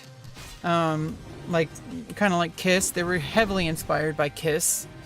X Japan, my brother was really into it. Susumu Hirasawa, which is known from the Berserk soundtrack. He was close friends with Kentaro Miura. Or at least, you know, like they worked together a lot, but I'm pretty sure they were close friends. I'm pretty sure there was an interview of some sort at some point talking about that. But and I guess the voice actress of Japanese voice actress of Casca. I don't.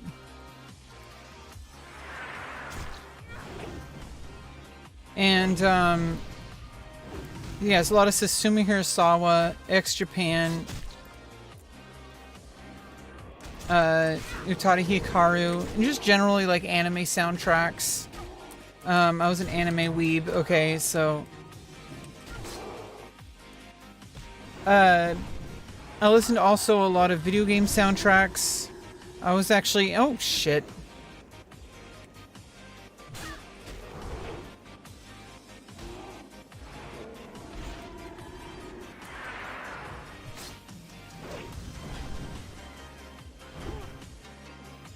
I don't know what that priest was thinking. I just saved him.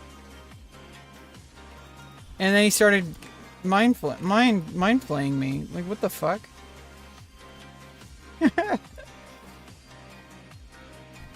What do you think was gonna happen?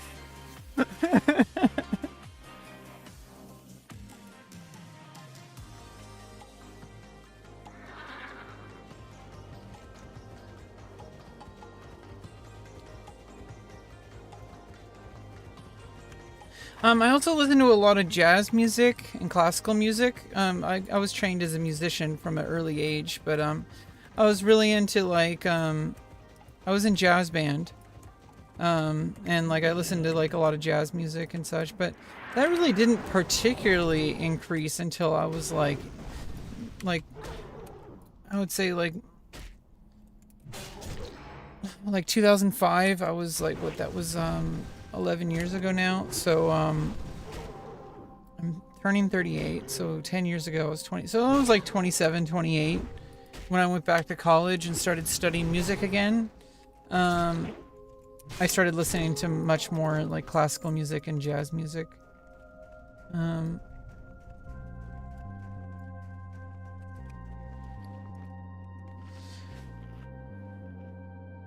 And obviously just all the stuff that's on the radio, you know, like classic rock. I listen to a lot of like hard rock, like, you know, the stuff that's like Metallica and like all the stuff that was like on, I guess, like alternative rock, hard, I don't even know, but like stuff like stuff like Metallica, but also stuff like Seether, Foo Fighters also, but like also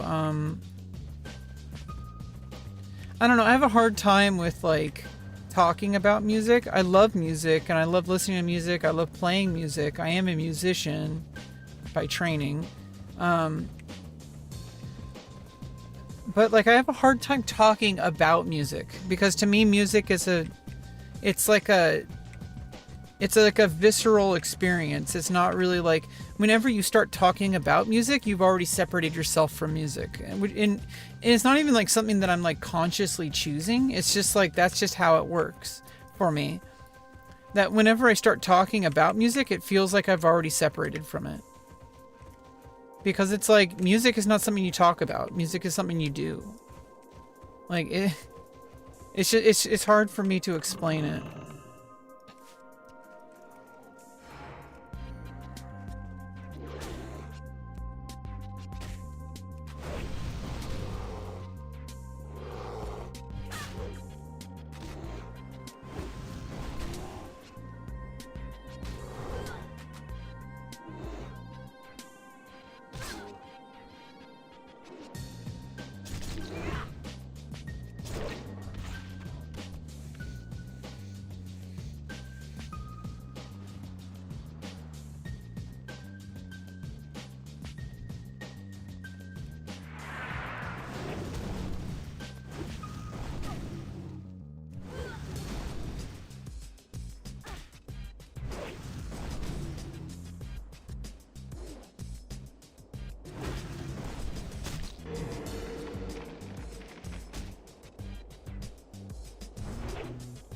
Yeah, like, I feel like, you know, obviously I went through, like, you know, the weird phase that some people never get out of, but I went through the phase of, like, thinking I'm superior for listening to certain types of music, and I had some friends that were that way, too, where I thought I was better because I listened to certain types of music, like pretentious or whatever you want to call it, hipster, whatever you, some people never grow out of that, and I still kind of know people who look down on things that they don't like. And it's like, well, just because you don't like it doesn't mean it's bad. And like they think they're better than other people. Like some people say like, oh, you play retail WoW, like you're a loser. Like, no, you just like a different type of game. It's like much more like it's a different experience. And there's nothing really wrong with that. And to think that you're better than people because you play WoW Classic, it's really just, how is that any different than thinking you're better because you don't listen to mainstream music, whatever that means? Everything is mainstream, if you really think about it. It's the stream that people listen to, right? they're out there for a reason. It's because people listen to them. So it's like,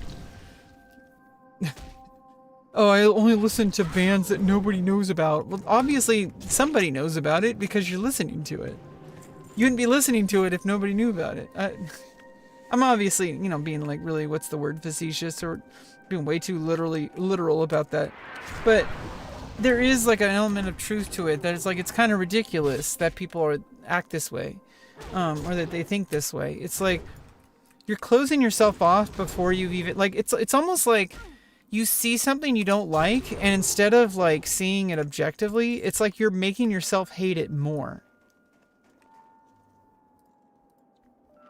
I see this a lot, especially in like the streamer space. You see people talk about things, they get really negative, and then they like, that negativity makes them even more negative than they probably normally would be, because they're choosing to hate something actively. Like they're actively choosing the worst qualities of something to make them convince themselves that it's bad. And I noticed this. It's like such a huge blind spot some people have. Like you're looking at something from the worst possible angle and you're saying that that's true, but it's not. It's just the angle you chose to look at it from. If you just chose to look at it with good faith, to like see something that from like a more neutral standpoint, or to give things the benefit of the doubt, maybe you wouldn't be so hate it so much.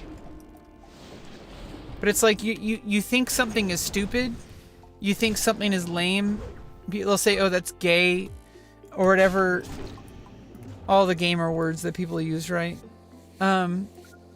Which I kind of choose not to really think that. That's kind of it. Like I'm actively choosing not to engage in that kind of mindset, right? Because when you choose to engage in that mindset, you're basically surrendering to the narrative. You think cool. Thanks, Mitz. You're basically surrendering. What's up? What's up? What's up? Sometimes it's hard to read people's names. Pad Kapows. What's up, Pad? How you doing? Because when your name's blue, it like blends in. Yeah, like this.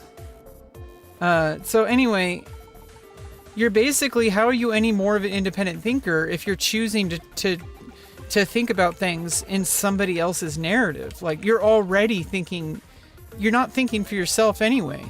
You convince yourself that you're unique, that you're like going against the grain, but like you're just thinking in a way that somebody else thinks you should think. So like, how is that any different?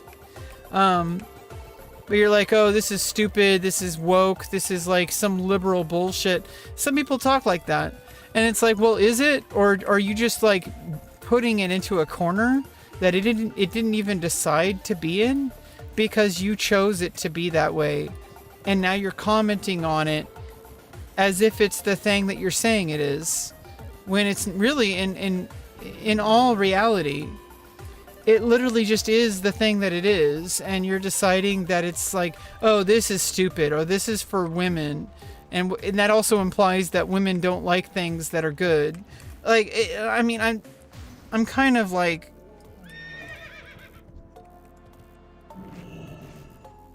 yeah, like, you know, everyone could probably figure out like the kind of people I'm talking about, right? Like, there's certain, especially content creators, like, there's certain people that no matter what, they always look at things in the most negative possible way you possibly could even frame something in.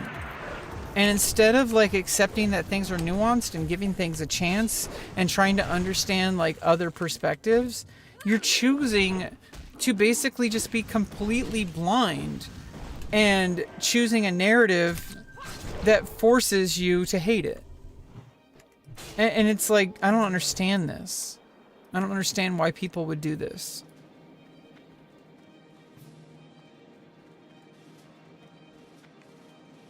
Because I have people in my life even today, they're like, they don't like this TV show or they don't like this movie because it's not like the TV show they want it to be. And I'm like, why don't you allow it to be what it is? Rather, like some people say like, oh, certain shows, I like this Star Trek because this other Star Trek ruined Star Trek. Or like, you know, like who cares?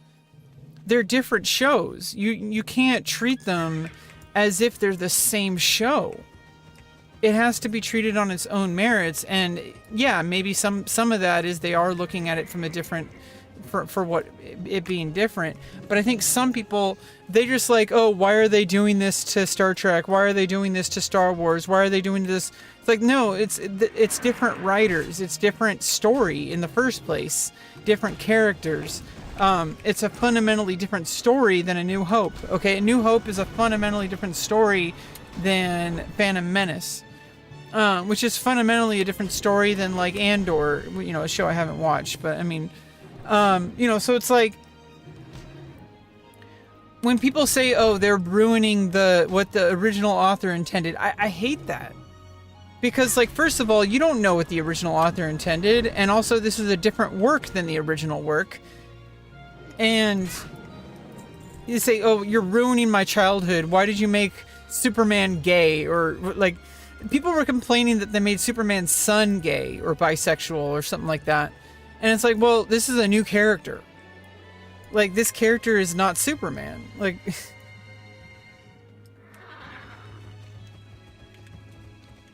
And so it's like, it's an original character that's separate from that one. They can make the character whoever they want. Just like when the original writer made Superman, they made Superman, like, you know, he made Superman, like, you know, it's always a group effort too. So it's not really just one person. But, you know, like, I don't even know the full history of Superman, so I'm incomplete here. But the main point that I'm trying to make is not based on the literal documentary facts here, okay?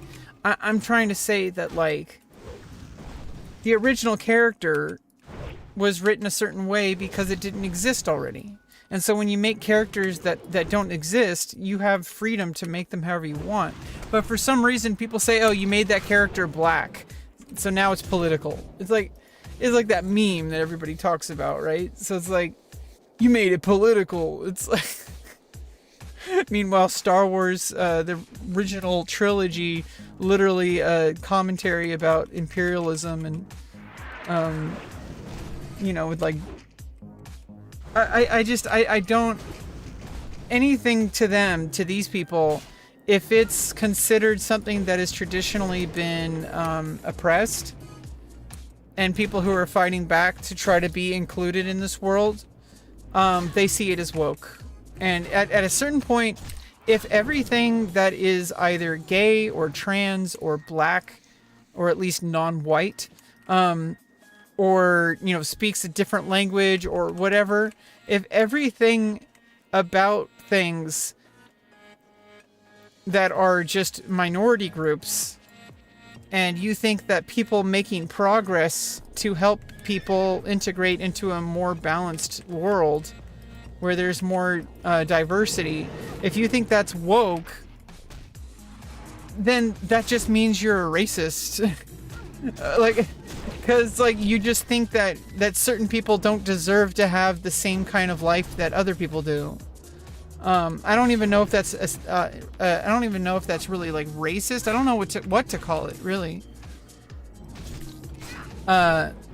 It's just ridiculous, is what it is. It's like you're thinking that because something you write a character and the main character is a woman, and because a woman deals with things that a lot of men would not understand because they've never lived that way, and so it's like they see that as just like, oh, it's just political, and it's like, no, they're trying to tell a story that is fundamentally different from the story you're used to, and so you got mad that you don't get more of the same shit. But if you got more of the same shit, you wouldn't be happy either. Because you'd be like, oh, it's not as good as the original thing that, you know, it's not as good as my childhood. I'm trying to look for the thing in my childhood. And I hate to spoil it and burst your bubble or whatever, but you're never going to recreate your childhood. Because you're not a goddamn child, you're an adult. Okay, so playing Super Nintendo after school with your friends is not the same anymore. And like, you're not going to find that ever again because you're an adult. You have different experiences. You've already experienced that. So what you're really mad about is you're mad about reality.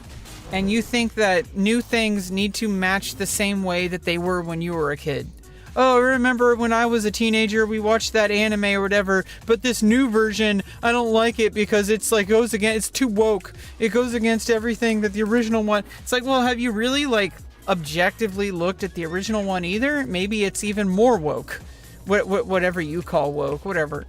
Like, it's this like necessary reality that we have to accept, is that people are not really trying to objectively analyze, and I do this too.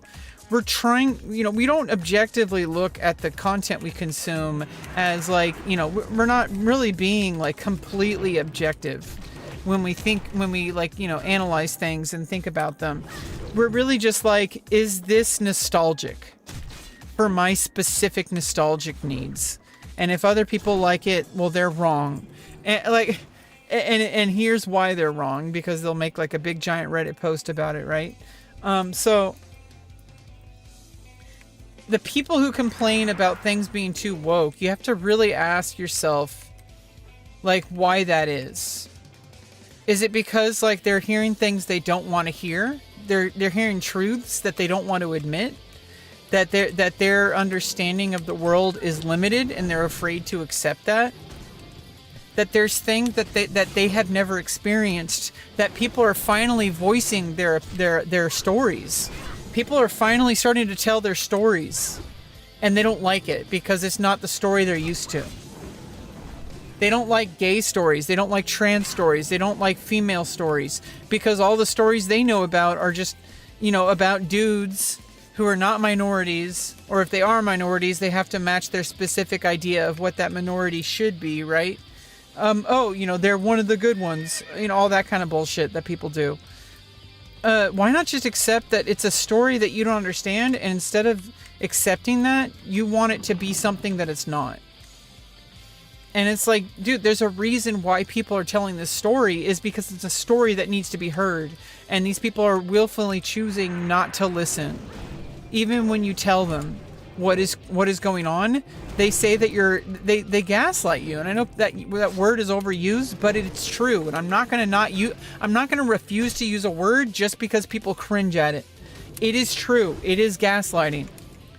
People talk about like, oh, you're just trying to be a victim. These are the normal things that people say to people who have been people who have been repressed have been told that they're being unreasonable, that when they start to actually speak up for themselves, that they're just making it up, and that's not what's going on. And it's like, it's just really frustrating, and there's nothing I can really do about it. Talking about it doesn't really do anything about it, and I don't even know why I'm talking about it. Obviously I'm talking about it for a reason, and I kind of just, roll with it, but I feel like it's a mental trap too. Like, when you start, and I talk a lot when I stream, because that's what streaming is. So it's essentially like a radio show, right? It's essentially a radio show, and you talk, and you have to fill the space. And I can choose to fill the space with whatever I want, and I'm going to also roll with things because it feels natural. And obviously I'm talking about this topic because it's something I pay attention to, and it's something that makes me really angry, that people refuse to listen to people who have been trying to tell their story, and they just see it as woke, instead of actually trying to give it the benefit of the doubt and maybe considering it from a different angle, instead of trying to view it from, oh, it's just woke people trying to be the victim. And it's like, well, they are victims.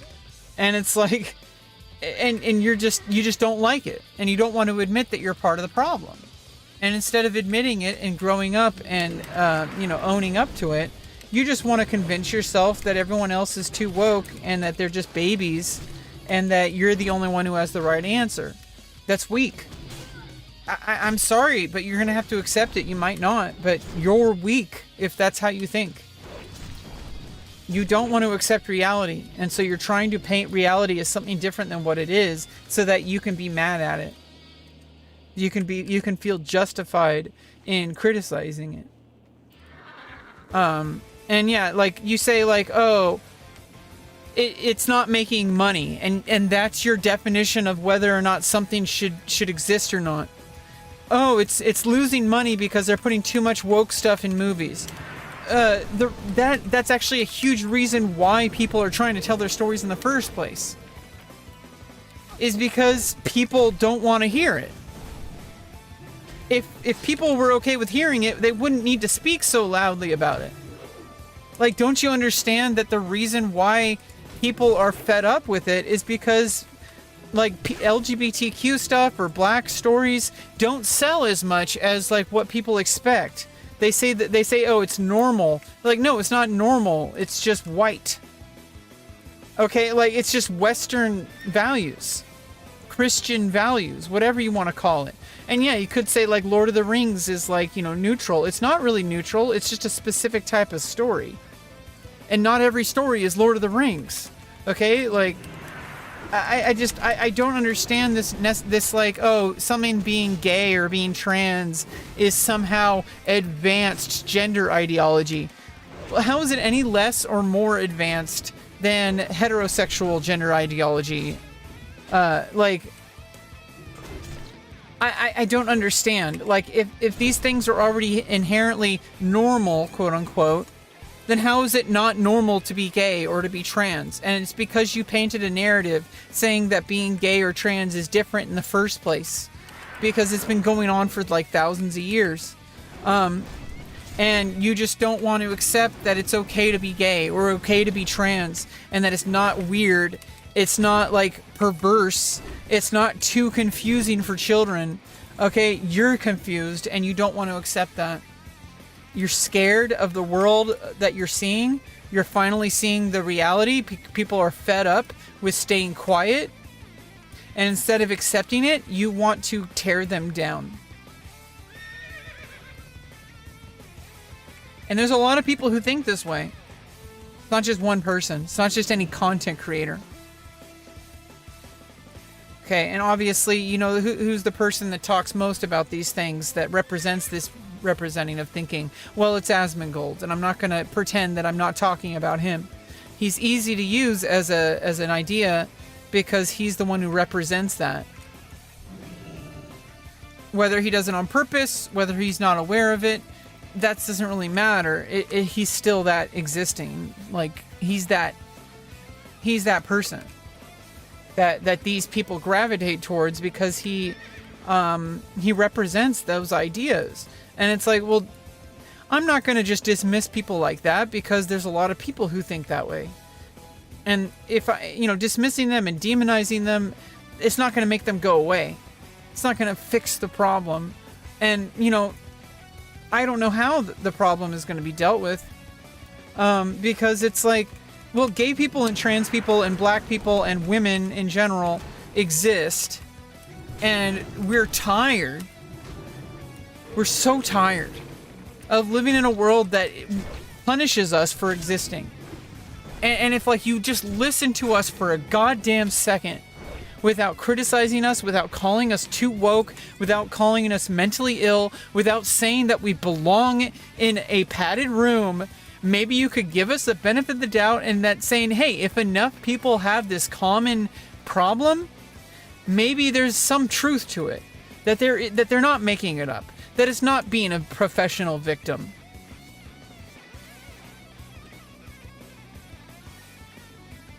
And that people are mad at you for a reason. Because you're causing real harm. And we want you to stop. I mean, I'm not one of the people that wants to punish these people. I feel like they're reasonable people if you just gave them the opportunity to truly, like, have these meaningful, good faith understandings. Like, first of all, I shouldn't have to argue my existence. The fact that you're defaulting to me having to prove my worth to you is already failing. Like, obviously, in a sense, everybody has to prove their worth to the world. So that's not changing just because it's like, oh, well, if you're not, like, trans or LGBTQ or black or anything like that, if you're not considered a minority, you still have to do that work. It's, everybody has to prove their worth. But imagine adding, like, 3 additional layers on top of what you already experience. And not even having to deal with those 3 additional layers, and then criticizing people who do have to deal with them. When it's like complaining about somebody who's bad at a video game when they just learned how to play it today, and you've been playing it for 20 years.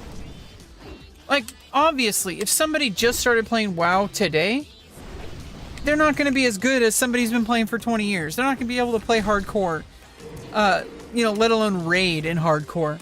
Okay, so, like, it's ridiculous.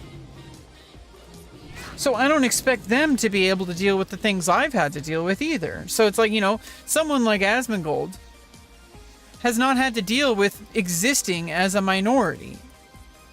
In the same ways that, like, people like me, or like black people, or people who have different, minority status, like, whatever it is. And, it's like, to call for people like me to be put into a mental hospital against our will.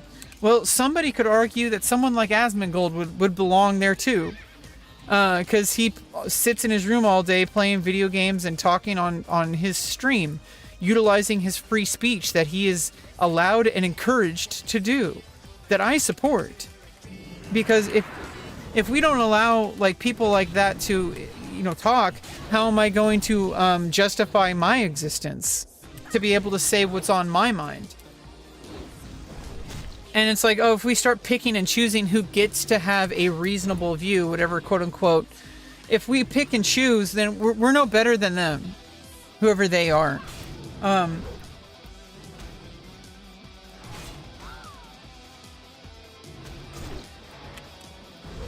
Because obviously there's people that don't like me that would prefer me not to exist. And there's people that I don't like either, but I'm going to allow them to exist, because if they had their way about me, I would be in a really shitty situation. There's people who don't want me to exist at all. I would not be allowed to even be alive if it were up to them. So clearly I benefit from a quote-unquote woke environment. At some point you have to admit that it's like, if you're against things that you call woke, you're just a bigot. Plain and simple. You hate people. You do not want them to exist in the same realm that you do. You want to be in a space that's vacuum sealed, that only is things that make you comfortable, and things that make you uncomfortable, oh, well, there's just something wrong with them. You're a failure. You're weak, and you're a loser if that's your mindset. You're too weak to understand reality. You're too weak to accept differences. You're too weak to accept that maybe the things that you want in the world are wrong. That the things that make you comfortable disenfranchise other people. When you remove opportunities from people, remove credibility from people, paint people as an enemy. And this goes for, like, people on my side as well. People who are in the LGBTQ space. Which I'm not, I'm kind of an outsider. Like, no matter how you slice it, I'm kind of an outsider. I'm a person who is like, I don't really see myself in the same way that a lot of LGBTQ people see themselves, I don't think. I'm not alone. I'm not saying I'm, like, one of a kind. But there's a lot of people who think the way I do. I'm not some political prop, and I'm not going to blanket, like, wholesale support any single person on the sole basis that because they're trans or gay or non-binary or anything. I'm not going to support someone literally on the only basis being that they're part of the same demographic as me. And I don't want to, like, make this too strong of a comparison because I am not the same kind of output and as a writer. But James Baldwin was also expected, quote unquote, to be a political tool for, like the Black rights movement.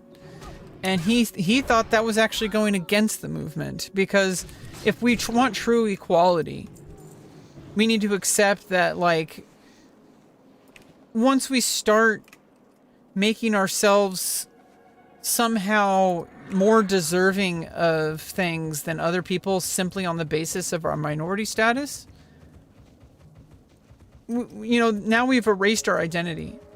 We've turned ourselves into, like, a political tool. We've turned ourselves into a token to be used as a currency. And, like, people who have the kind of beliefs I have about my minority status, that I am an individual who definitely has a diverse set of experiences, but those, because of my more balanced approach and because I'm more accepting of diversity as a whole, which includes people who are not considered diverse, because they exist too. And I feel like a better reality would be one that accepts that, not excusing the hateful behavior, not excusing the willful ignorance, but trying to, like, reach a new future where we're not just political icons. We're not just, like, currency to be used to exchange talking points. It's like that "you go girl" feminism, right? Like, I like characters, especially when we're talking about, like, movies and books and all those kind of things, storytelling. The most pro-feminist characters are not overtly trying to push a feminist agenda. They are literally existing as strong female characters, which does include the reality that women face, different kinds of problems in the world, discrimination levels. And I'm experiencing that as an adult, and particularly with the trans woman flavor to it. But you would be out of your goddamn mind or just completely ignorant if you think that I am not subject to the same kind of misogyny that cisgender or natal females are subjected to. I lack a certain education of growing up as assigned female at birth, which is a very different, makes me have a different diverse perspective compared to natal females. So that doesn't, like, excuse the reality that I am treated differently now as a woman than I was before transitioning. Some ways it's not so bad. But yeah, some ways I think I'm, like, a little bit, like, because I surround myself with respectful people and with forward-thinking people. I think it's hard for me to sometimes see the reality that there are a lot of people who do not accept me or do not respect me as much as they do men. They dismiss, and they might not do it on purpose. Like, people dismiss me. They treat me like a child. Like, because they see women as, oh, it's just some cute girl. Oh, she's stupid. She doesn't really know how to do this. So let me teach her how to use this man tool, right? They can't fathom a woman being able to use a hammer, or to be able to put together like a piece of machinery. They just like, the alternative is the misandry aspect of it, expecting a man to be like, a barbarian. Like those are two problems that exist. A lot of women have that really negative view of men, and it comes across, it doesn't really always come across overtly. I think it comes across as like subconscious little cues that people do to themselves without even realizing it. Like the way you interact with people, like your little teeny subconscious like biases will come across in like the way you interact with people. And I'm not immune to this. Like I probably talk to certain people a certain way, like people who are more like, anti-LGBTQ, I might talk to them a little bit more harshly, subconsciously. Or people who are like very dismissive of women, I might just like talk in a more like, okay, sir, like that kind of thing. I think it's something that's like, it's hard to admit, but we all have these prejudices. And it's even harder when it's justified. It's one thing if it's not justified, then you're like, oh, it's clearly bigotry or whatever. When it feels justified, when it's like, oh, but look at, I think I heard like a statistic that kind of opened things up for me. And it was like a woman was talking on like, on a YouTube short about this other content creator who was talking about how like looking at a map of like, sex offenders, and, like 98% of those were like male. But like, if you look at the overall average of LA, that population of sex offenders is still only like 5% of the male population, which means that like the vast majority of men you meet are not sex offenders. But like, there's this idea, and I understand it because I automatically assume men are going to be, aggressive. I think it's more of a survival. But that doesn't mean that my action should be based on that. And I think it's like, just because I have that instinct doesn't mean that I'm going to treat everybody poorly. And I think it's like, it's a conscious effort you have to make, and accepting it is part of the change. It's not that it makes you a bad person for thinking these things, because everybody in some capacity thinks these things. You can't get rid of it because it's based on survival. It's pattern recognition. But understanding, mind over matter. Just because your brain sees a pattern doesn't mean that your behavior is always warranted. And so seeing men as automatically a sex offender until proven otherwise is already being prejudiced. In much the same way that like some men, they think that all women are, going to be conniving and manipulative and try to get their money. Okay? Because they had like an ex-girlfriend that tried to do that, or that was like, oh, my ex was crazy, quote unquote. And sometimes when guys say that, they mean that he was overly aggressive and dismissive and overly, like not respecting of sexual boundaries or such. And she broke up with him, or he broke up with her because he was unwilling to make the changes, and instead says she was crazy because she got emotional. And this is the problem that I had. I noticed this even more after transitioning. Getting emotional is probably like the absolute worst thing you can do to convince a man that you should be listened to. And I've experienced this my whole life, even when I was perceived as male. But being emotional takes away all your credibility when that's ridiculous. Because logically, if you truly think about it, how does being emotional take away any of the weight away from your arguments? People are like, oh, it ruins your arguments when you get emotional. I hate that shit. It's taking away all the accountability from the other party in the conversation. It's saying, I won't listen to you because you're getting emotional and upset, because you're yelling. And it's like, well, no, like you're yelling and it might be harmful. And so like I have this experience because I have emotional regulation issues and I try my best to deal with them. But sometimes I get to a place where it's hard to talk to me, and I get it. But I have suffered the consequences of that a lot. But I also understand that it's frustrating because nothing that I say is really wrong. It's just that people are interpreting it worse with less credibility because they see somebody emotional, and no matter what you say, they already dismiss you because they're like, oh, but you're being emotional, so you must be hysterical. Like even that word hysterical is based on like, oh, like it's women being hysterical.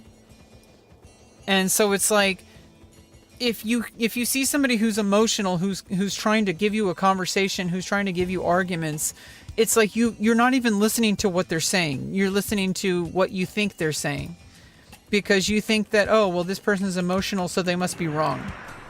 Being emotional doesn't inherently make you wrong. Your arguments, your logic exists based on a neutral, logical basis. And yet a lot of men out there's a good chunk of men out there that either subconsciously or consciously will outright refuse to accept anything that you say if you are crying, or if you're yelling, or if you're like emotional in any way. And yet we're expected to listen to men when they get angry, because, you know, I'm putting my foot down. I'm an angry man. And it's different than when you're angry because I'm doing it in a manly way. Like, okay, men experience emotions a lot of the same ways, but there are different ways that socially have been trained. And as somebody who was socially trained as male growing up, I can see the difference. Because like a lot of it is just social expectations. Men are kind of raised to express their emotions a certain way. And it comes across a very different way than how women's emotions. It's the same root emotions, but it's just expressed differently. And men are used to their particular mode of emotional expression. So when they see anything different, they think it's irrational. They think it's dangerous. And it's like, well, you look dangerous to us because you're sitting there, look like you're going to hit somebody. Like you're getting in people's faces. You're puffing up your chest. You're yelling, you're throwing things, you're hitting things. That makes me feel like you're going to hit me. And they say it's not abusive because they think that because they didn't physically harm somebody, that it's not physical harm. There are so many ways to harm somebody without laying a finger on them. Like, are you kidding me? Like, have you ever like been in a room that the music is so loud it hurts? Okay, it's totally possible. And you know, and there's also the psychological damage of just being subjected to somebody being violent. They're like, oh, but I didn't punch you, I punched a wall. Yeah, that has an effect on me because now I don't trust you. Now I feel like you might punch me someday. I'm not going to put up with that behavior. I'm going to say you're not safe, and I won't talk to you again until you're safe, until I feel you're safe. And that might not ever be true again. And if you're punching holes in walls, you know, you're trying to express your emotion and you're trying not to hurt somebody, but you are. And it doesn't make you a bad person. It just means that you have to like be aware of these things. Otherwise, you're doomed to repeat them. And that's really what people get mad about. They're not mad about a single, like obviously if something's really bad, then I think people are always justified in having, you know, making decisions on whether or not to include someone in their life, regardless of how, you know, unreasonable you might think it is. But some people are very forgiving. In fact, most people are, especially if you change your behavior. Even if you don't automatically change your behaviors, people will still forgive you by and large for years. It's a pattern of behavior that people start to call out. Because it's one thing if you do something bad once or twice, and then they call you out on it, you try to find it, like they're trying to communicate how to make you stop. That's basic survival, right? But what happens is a lot of these abusive types of people, they think that other people are being unreasonable because they're like, oh, but I'm not even yelling right now. And it's like, yeah, but you've yelled in the past, and this is the kind of behavior that led to that. And they don't see that. They don't put two and two together. Abusive people don't always see that because they don't break the pattern. They think that, oh, well, I'm not actually hitting you, so that makes me not abusive. Like, no, that's physical violence. That's a different level of violence. It's just like, you know, there's different tiers of armor in World of Warcraft, right? Like, you have grays, you have whites, you have greens, you have blues, and you have purples. And, you know, later expansions, you have oranges. Okay, so, you know, actually hitting somebody and, like, physically harming them, that's like an orange, right? But there are grays, right? And you vendor them. You know, yeah, I don't know. I'm getting really kind of lost in this conversation, but it's the root of this issue is that there are so many people, and I've noticed this primarily in men, because growing up, I was surrounded by men who expected me to live a certain way and to be a certain way, and I didn't match it because I'm not a man. And, you know, but I was socialized to be that way, and I never felt comfortable. I never felt like that was me. And that alone doesn't make me, like, female. But, you know, because there's a lot of men who also experience that, where they have men who are trying to force them into a little tiny little hole that they can't fit in. And, you know, so I don't need to explain my existence, but me being female is, there might be overlap. Because a lot of people have this weird argument where they're trying to convince people not to be trans. It's like, dude, you don't know what you're talking about. You don't experience this. To you, you think that this is a problem to make go away. You think that it's something inherently wrong with being trans and that it should be fixed through therapy. And it's like, if you are truly trans, therapy is only going to reinforce that you're trans. And yeah, it's good to go to therapy because that's how you're going to get access to the care you need, regardless, whether you're trans or not. But this idea that, like, oh, you're only trans because you were abused as a child, or you're only trans because you're convinced that you are, or like you're only trans because, you know, you're just confused because all boys have to go through that. Or all girls have to go through that. It's like, yeah, but two things can be true at the same time. It can be true that it's okay to be a femboy, and it's okay to be a non-masculine male or whatever, to not fit the standard of what it means to be a male. I encourage that. I think that's great. I think men need to allow themselves to exist and be happy for who they are, regardless of whatever that is, without any explanation, without any requirements. But that it can exist at the same time as I am not a man. Like, it's okay for a man to be a femboy, but I am not a femboy. I am a trans woman. Okay, like, it's okay for people to be femboys, though. But, like, trying to convince people that they're femboys and they're not trans is really abusive, and it's dismissive of somebody else's lived reality. You don't even have the information. You don't have the experience. You have no idea what you're talking about because you don't face it. That's not your reality. How can you possibly know what it's like? And I just think this, like, insistence that if people just, oh, if you just try to figure it out, that's what's been going on for thousands of years. And especially in modern history for like the past 100 years or so. Trying to convince people that they're not actually trans causes more harm than good. Because, you know, even if it did, you know, help people who weren't actually trans figure out that they weren't, you would figure that out through the course of transitioning anyway, and you would know that if you knew even 1/10 of what the reality of a trans person going through gender affirming care was. But instead of listening to trans people, instead of listening to doctors and medical institutions, you're listening to your own mind. You're refusing to look at the research. You're refusing to listen to the lived experiences of people like me. You're refusing to listen to the people who have the information and who know the reality. You're refusing to look at that, and you're only looking at what your mind says. That is weak, and it makes you a loser.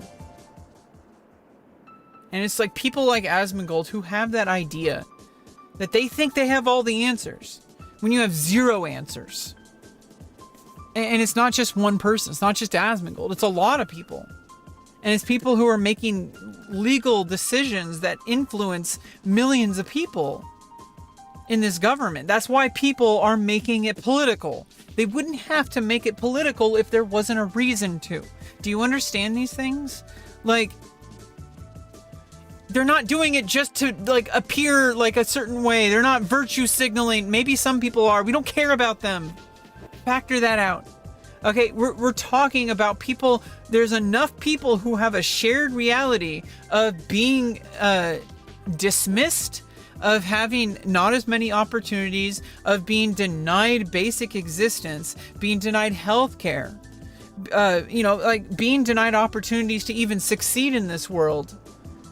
And when you hear somebody who has absolutely zero idea of the lived reality of what it means to be a trans person, talking as if they knew you should just go to therapy.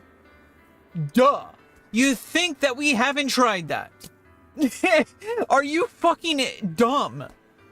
You're a fucking idiot if you think that you're like some sage coming down from the heavens with some glorious golden knowledge. Oh, maybe you're not trans. Maybe you just need to go to therapy.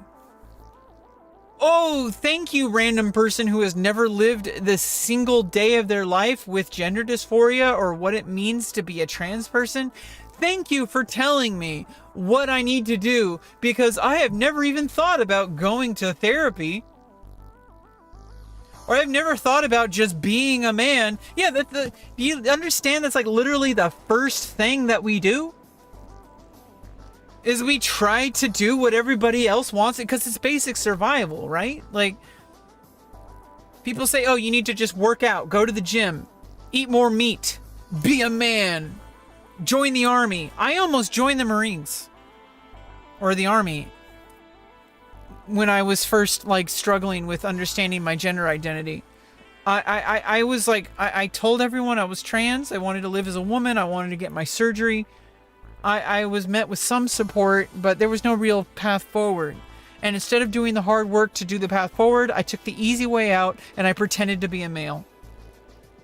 I was like, what if I just worked hard and like really tried? What if I do all the things that people suggest that trans people do?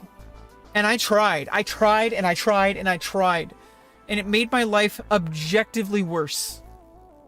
Okay, so do you think for a second that any trans person out there is just going like, oh, I'm not even going to try to live as my gender? That's the first thing you do, and you experience it at different points. Some people experience it earlier than others, but looking back, I can name things that I didn't have a name for as a child, that I definitely experienced as gender dysphoria. But I didn't have a name for it back then. And now we do, because science progressed and we now understand what these warning signs are. And that's all they are. It is not like, oh, you look like you're trans, now we're going to pump you through hormones. That's not how it works. Stop pretending that's how it works. You dumbass. Because that's not how it works. Okay, you have to go like months, and if you're a child, first of all, if you're like 5 or 6, people are most likely just going to dismiss it. That's like the reality. And if you do have a affirming family, they're going to observe you over the course of years before they even decide to talk about it. They're going to affirm you until you change your mind, or because it goes long enough. You know, usually it's the patient that tells other people who they are and what they need. They'll say, oh, I'm a girl. If they're assigned male at birth, they'll be like, I'm a girl. And you'll be like, no, you're not. And then they'll be like, okay, they might say that they're a boy just to appease you. It doesn't change who they are. Just because people are trying to get you to like them doesn't mean that they accept what you want from them. Okay, this is like a fundamental part of what I've learned about social integration. Bending the knee to somebody does not mean you accept what they're doing. Okay, bending the knee just means you're giving up on trying to convince them. And as soon as they leave the picture, you're going to start doing what you need. And unfortunately, for a lot of transgender youth, I really don't know the full understanding of this because I didn't know I was trans till I was 18. I didn't start transitioning till I was 31. Okay, but what I do know is that modern transgender medicine understands how to help youth. And it works. And all these like fears that people have, they're fully grounded in meaningful like concerns, right? Like you're concerned that you're brainwashing children. Well, okay, if you have that concern, then you may as well not raise children at all and just put them in a vacuum until they're a certain age, like 18 or whatever. Because everything you do from birth is brainwashing children. You put them in front of a TV. If you even allow your children to watch TV, I feel like you should have no right to convince people that they shouldn't talk about gender. Or transgender ideology. If you even allow a child to have access to the internet, if you allow them to have access to the phone, if you take them to church, if you talk to them about the military, the military comes in, I think now as young as like 10, maybe even younger. They come to schools and they try to recruit you before you're even legally able to join the military. Okay, so this idea that you're brainwashing children, you're not giving children the benefit of the doubt. First of all, you were a child once. Do you if you're a male and you're definitely a male, you're not trans, you have never even had a single thought, the thought of it disgusts you. If you were an 8-year-old boy and someone told you that you were a girl, your automatic response, you already know this because it probably happened before, where someone said, "Oh, you're a girl," just to tease you. You felt it inside of your bones that you're not. And everyone who's raised as either a boy or a girl, so is everybody, is at some point has gender related bullying in some form. And a lot of these children, they do not even know about transgender, quote unquote, transgender ideology. They just know. And just like you just know who you are. And the only thing that's different is that they're socially conditioned to shove those down. And that's what people are trying to fight against. They're trying to fight against that default being that being trans is wrong or weird. It is rare. Extremely rare, especially among youth, because youth are still figuring out a lot of stuff. People like me did not even have terminology for it. I did not know that what I was experiencing was gender dysphoria. I thought I was just it was just boys being boys. I thought that I just had to man up, like all the men in my life were trying to socialize me to be. And it's like being a military father, right? And you have a child who's like trying to be like long hair, doesn't want to like join the military like their dad. He's like long hair, like wants to be a hippie, smoking weed. And you have the military dad like, "Oh, if I forcefully shave your head, if I make you go to the gym and work out, if I make you do yard work, if I make you join the military, you're going to be a real man." It's like, no, like that it's the same thing, right? You can't force someone to be something they're not. You can only make them bend the knee. And so like what people are doing, they say, "Oh, but my child thought that he was trans, but he was just really confused." And then eventually, like, we took him to church and now he doesn't say he's trans anymore. And that's the key word. He doesn't say, or she or they does not say that they are trans. Because they learned that you are an enemy. And it's like, yeah, like people might even convince themselves of this. This goes so deep. People do not understand how deep this goes. It is internalized. I did it to myself. I convinced myself I wasn't actually trans.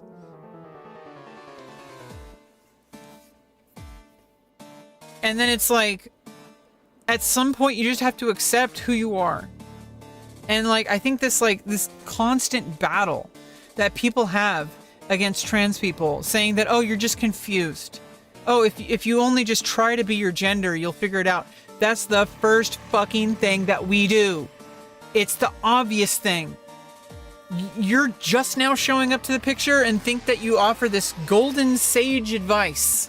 That, you know, it's like, oh yeah, just try being cisgender. Wow. I wish I knew that. Come the fuck on.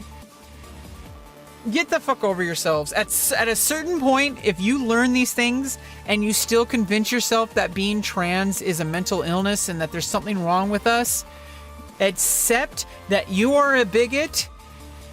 Stop pretending that you aren't. Because you want trans people to suffer. You want trans people to not have access to healthcare. You want to be able to justifiably hate us. That makes you a bigot. Stop pretending you aren't. And it's not, I'm not saying that like that's forever, that's set in stone. What I'm saying is that you have an opportunity to change and you're not doing it. You're not trying. You're not accepting reality. You insist that your version of reality is the only way to possibly exist.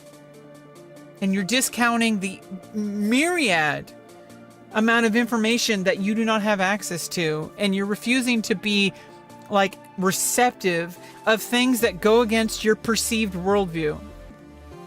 That is willful ignorance, and you're only causing yourself more problems, because if people keep coming after you, maybe they're fucking coming after you for a reason, Mr. Gold. Okay, like, have you ever thought about that?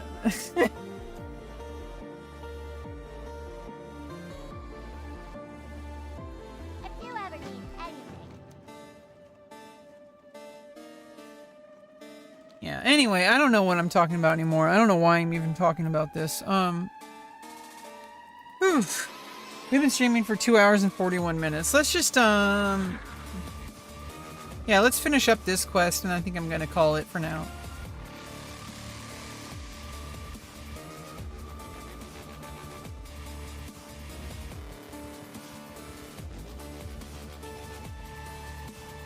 Yeah, I don't know. It's like, maybe someday, I don't want to say it's hopeless, but like some people, obviously, you know, I'm not famous enough for somebody like Asmongold to even listen to.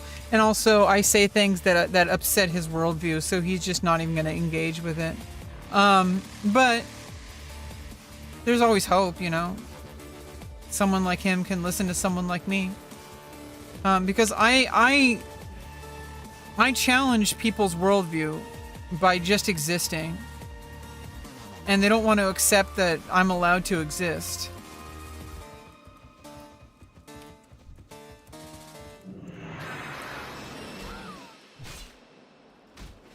They want to convince themselves that there's something wrong with me for existing.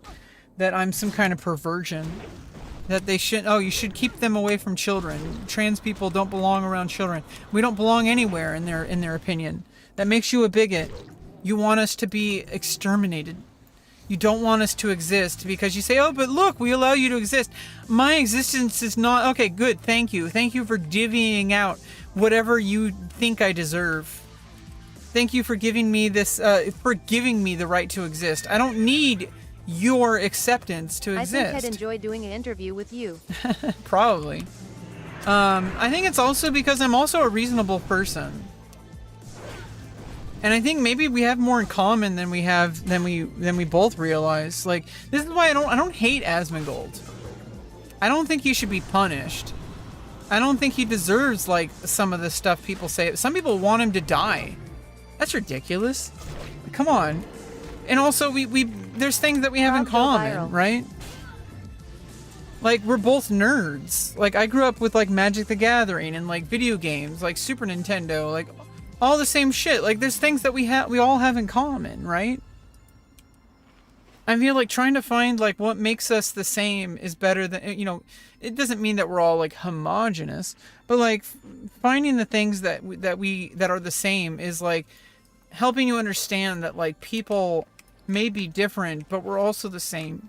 And that, like, there's this reality, especially in the gaming culture, that says that people like me don't belong here. And then there's people who are trying to make that happen, but it's like climbing uphill, you know? Like, the default is like toxic male gamer, you know, cisgender, heterosexual, you know, being gay is somehow wrong or makes you weak, or being trans is like unacceptable to them. It's like, you know, and then like, yeah, like, there's black people in the community, but everyone knows, and it's, you know, like, that, like, they don't want them there. You know, like, there's a whole environment of people. I haven't given up hope on them. I feel like, you know, hey, like, these are human beings. They got there for a reason. It could have easily happened to me. It didn't. And luckily I was able to see reality, and I was able to get the help I needed. But that could have just as easily not happened. And, depending on the environment I have, depending on the lifestyle I grew up with, depending on the people in my life who gave me their values, I could have just as easily been one of those racist people that just, like, hates everyone. I could have been one of those Asmongold viewers that thinks that maybe Nazi Germany wasn't a bad idea. You know, there's people out there that believe these things. And that's not going to change just because some content creator gets canceled. Okay? It's not going to happen anyway, even if you want it to. And you shouldn't want it to, because that's not the solution. Someone's going to take their place. And they're not going to go away just because they're not on Twitch, or just because their YouTube channel got demonetized. They're going to find another way to monetize because they still have an audience. And I think that, like, you know, someone like Asmongold, if I want to give someone like that a chance to actually learn and grow, because, you know, I have stuff to learn and grow from too. And I feel like people from all sides can start learning from that kind of discussion. And I don't know how that would ever happen. I don't think Asmongold would ever want to talk to me. It would be nice. And I feel like maybe we would even get along. I actually feel like somebody who's, like, you know, able to, like, say what's on their mind and able to, like, argue and, like, have conversations, to me that's very intellectually stimulating. And sometimes, even if they're diametrically opposed to my existence, which I don't think he fully is, he doesn't seem to be opposed to trans people as a whole. I just think he's extremely misinformed and ignorant about transgender medicine, and that there's like it's a really complicated picture. Because you keep saying, oh, but let kids be kids. Like, well, it's a little more complicated than that, because a lot of us were told we're trying to just be kids. And we weren't allowed a childhood because we were confused. And we didn't even know that we were trans. And if we did, we were told not to be trans. And especially nowadays, where there's actually pathways towards transgender medicine now, like hormone blockers, and eventually, when the time is right, you know, when the conditions are right, which are different for every single individual. Some people, even when they're on hormone blockers, they're not quite ready for hormones yet because they haven't really been fully evaluated. And yeah, and when people cry as kids because they're not getting their hormones and stuff, it's because it hurts. But there is a necessary process that we have to go through. I had to go through it. I had, in order to get transgender surgery as an adult, vaginoplasty, male to female vaginoplasty. In order to get that to happen, you have to be on the requirements in California, which people say is the most woke state or whatever. The requirements in California are that you need to have been living as a woman on hormones for 2 years before you can even have a consultation. And then once you have a consultation, there's another waiting period before the surgery can actually happen. They give you so many goddamn chances to back out because it's permanent. And, you know, and it's just a necessary bureaucratic bullshit. But also, there's just some things that, like, hey, like, in all good conscience, they have, like, you know, transgender medicine is still in its infancy, pretty much. It's been around since the 30s. But it's only really particularly grown these past, like, 2 decades. And there's always more.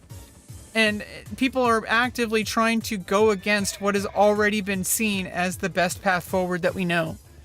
And that's what's going on today, is that people already know what works and they're getting denied because of ideology.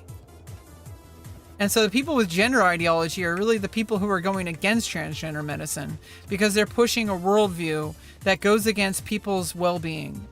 It goes against people's health, their mental health, their physical health. And it's so all-encompassing, and it starts early in your life.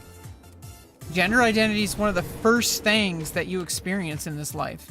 And some people are able to kind of get through it without much dysphoria. Some people experience that dysphoria much more acutely when they're younger. And it's much more obvious to them. But then what happens is they end up having to bend the knee to the people around them because, you know, they're like, you know, oh, you know, we go to church and our Bible says that that's not okay. And so, you know, you're not allowed to be this, you know, you need to change. And then they don't change. They just change they just pretend that they're not trans. That's the difference. Just because they're behaving in a way that you like doesn't mean that they've changed. In that way, that's why I kind of respect Asmongold than a lot of people, because he doesn't pretend to be someone else. In some ways he does. I think he's convinced himself he's not a bigot. But he is. His behavior all points to it. His actions speak to it. But he doesn't accept it. And that doesn't mean that it's not true. Like, just because you don't accept it doesn't mean it's not true. You do not want trans people to exist. You would prefer they were locked in mental institutions. That makes you a bigot. Okay? Accept it. Or change how you see things. Have a conversation. Learn. Okay? Either accept that you're a bigot and be okay with that. But you can't have it both ways. You can't pretend that you're not a bigot when you're probably the biggest propagator of anti-trans rhetoric on the entire social media platform. And the problem is not because you're like super Nazi or whatever. If you were a super Nazi, it would actually not be as bad because people would see how obvious it is. It's actually worse that it's kind of gray. Because then people can convince themselves, including himself, that he's not a problem. Because look, I'm a reasonable human being. Look at my arguments. I'm pretty reasonable. It's actually a worse problem. Because if you were like a total Nazi, nobody would take you seriously except other Nazis. And that's like a fringe, extremely radical group, okay? When you actually have the illusion of calm and the illusion of normalcy, that's when you're the most dangerous. And I think it's like, dude, like, you're not even listening to reality. You're not listening to doctors. You're not listening to people like me who have actually gone through the surgeries. And even you can also say I'm ignorant. I've listened to a lot of trans youth, but I'm not as educated on that subject as a lot of people. So even within the trans community, there's a lot of variant. And it's like the world is much bigger than you're making it out to be. Even within the transgender community, there are extremely varying worldviews and lived experiences. I'm a very rare individual. I have actually managed somehow, even in poverty, to get all, like, you know, my facial surgery and my vaginoplasty to happen. I am successful in a situation that most people are not. And yet I am not even being considered. My experience is not even being considered. It's being dismissed. Instead of being seen as heroic, instead of being seen as a warrior, I'm seen as a mentally ill person who should be locked up. You're already framing me as a loser. You're framing me as a failure when I am the exact opposite of that. I am the person that represents what success can look like. And yet I am being dismissed. I am being ignored. Doctors that I accept, you know, like doctors who know what they're talking about, who have helped many people like me, are being ignored. And instead you're pushing your own worldview. That is bigotry, my friend. And I hope that someday people like me and people like that can actually sit down and have a conversation instead of killing each other. Because that's what history has been. People who disagree on things haven't actually sat down to talk about them. They pretend to. And then what happens is people go to war and people die. And nothing gets solved. And yeah, it would be pretty awesome for me if I like went viral by having a conversation with Asmongold, obviously. I don't know if he would benefit from it. I think he would. Because he would learn and grow and maybe not be as hated. And he would probably make more money. Because then he wouldn't have to deal with all the people hating him.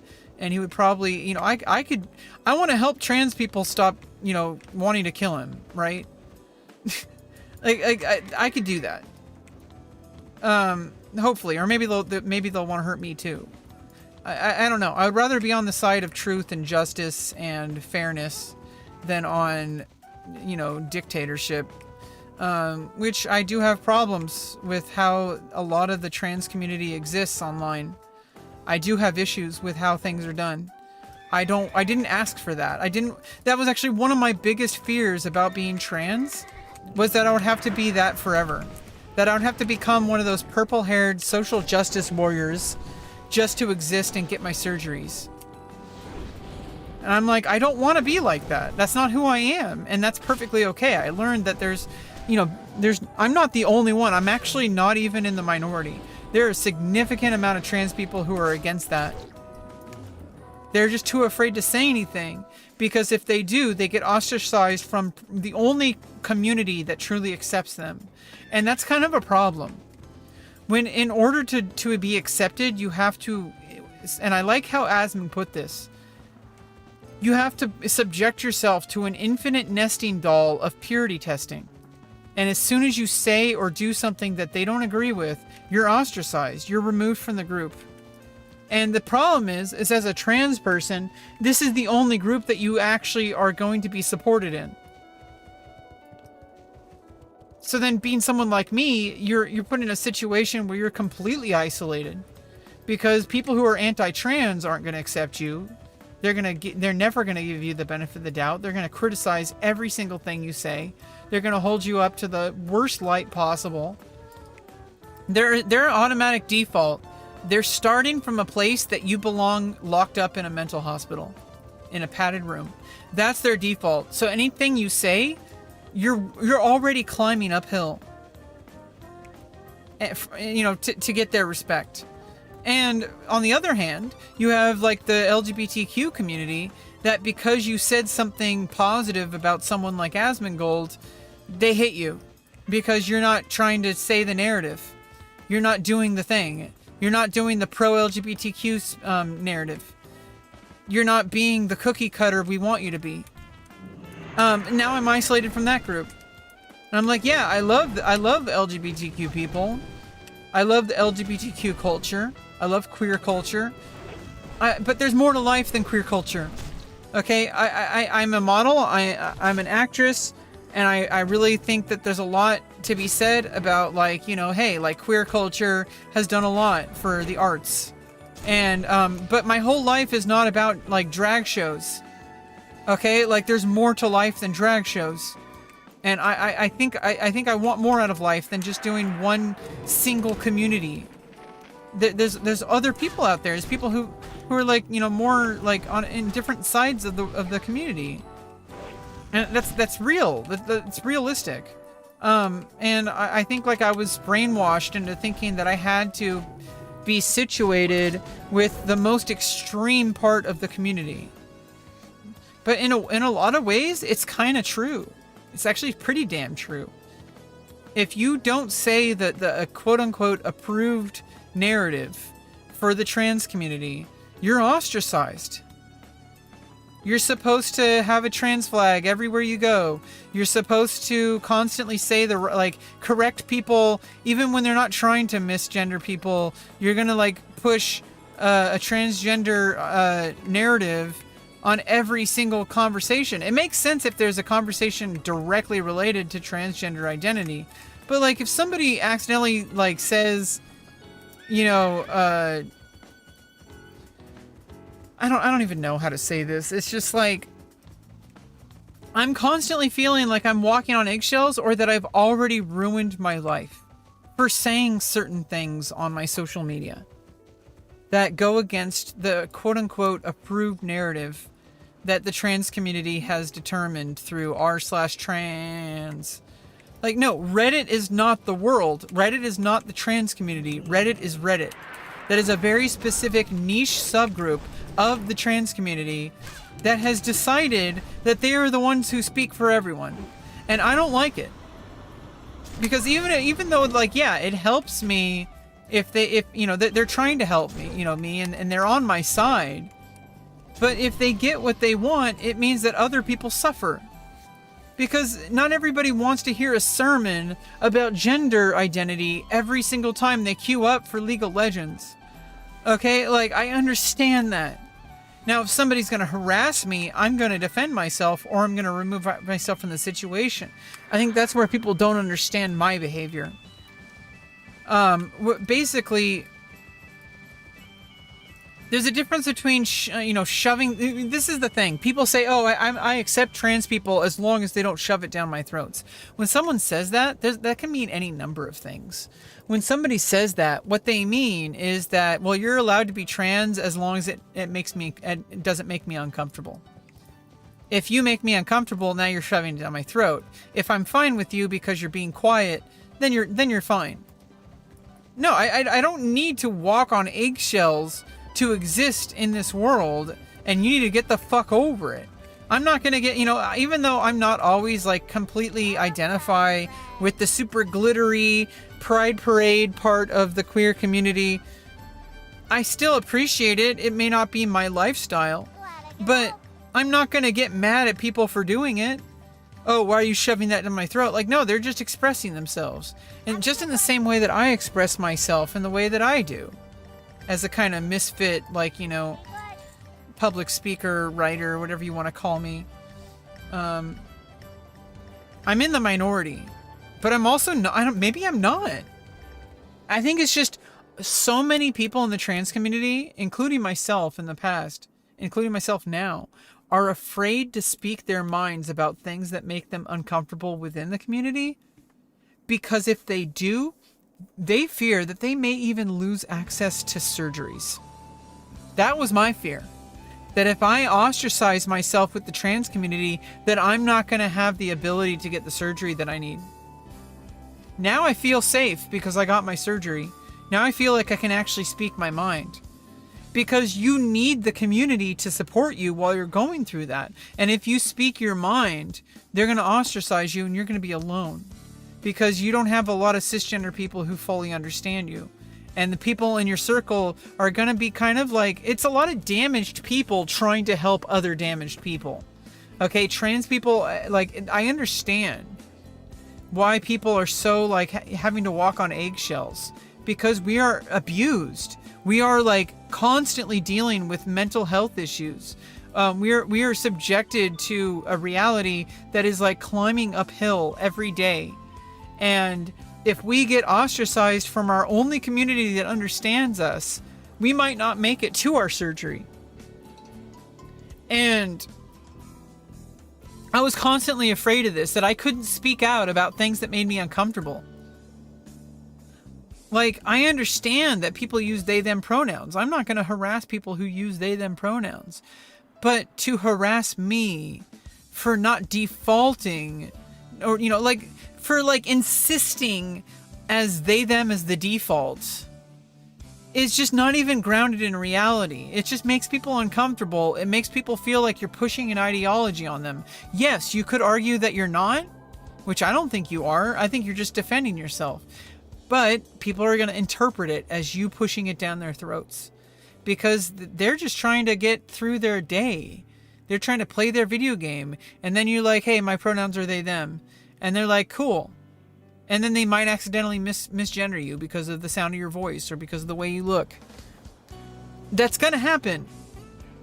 Okay? And to get into this, like, oh, this person is a bigot because they misgendered me once. Okay, pick your battles, okay? they're not actively trying to misgender you. Like they're just people being people. It's the default is to be either she, her, or he, him. Okay? And I understand because I had people who were misgendering me even after I told them my pronouns. Doesn't really happen anymore. In fact, people are actually surprised a lot of the times. Sometimes they get scared, but people get surprised when I tell them that I used to be male. But while I was transitioning, it happened a lot more often that people would say that I'm not female. And it happens less now. In fact, it doesn't really happen at all. It might happen on stream, but who cares? And usually it's because we all know that they're just delusional. Nobody in their right mind would meet me and think that I'm a man. Like, by all metrics. First of all, because I am who I say I am, and that's not up for debate. But most people are not going to be able to understand that unless they're trans themselves. That is an advanced understanding that you only understand because you experience the transgender experience. Okay? Trying to convince cisgender people of things that only trans people can understand is going to give you a headache. And it doesn't mean that you're wrong. What it means is that that's not the way forward. And to continue to do that and to call people enemies just because they don't get it yet is like you're closing the conversation without even letting it happen. And I don't like it. I don't like that there has to be a single aesthetic, that you have to act like you're all in a kindergarten class just to be trans. Just to exist in LGBT spaces, you have to pretend that everybody loves each other and we all have to hold hands and let's sing songs. Like, let's play with Play-Doh, let's do finger painting.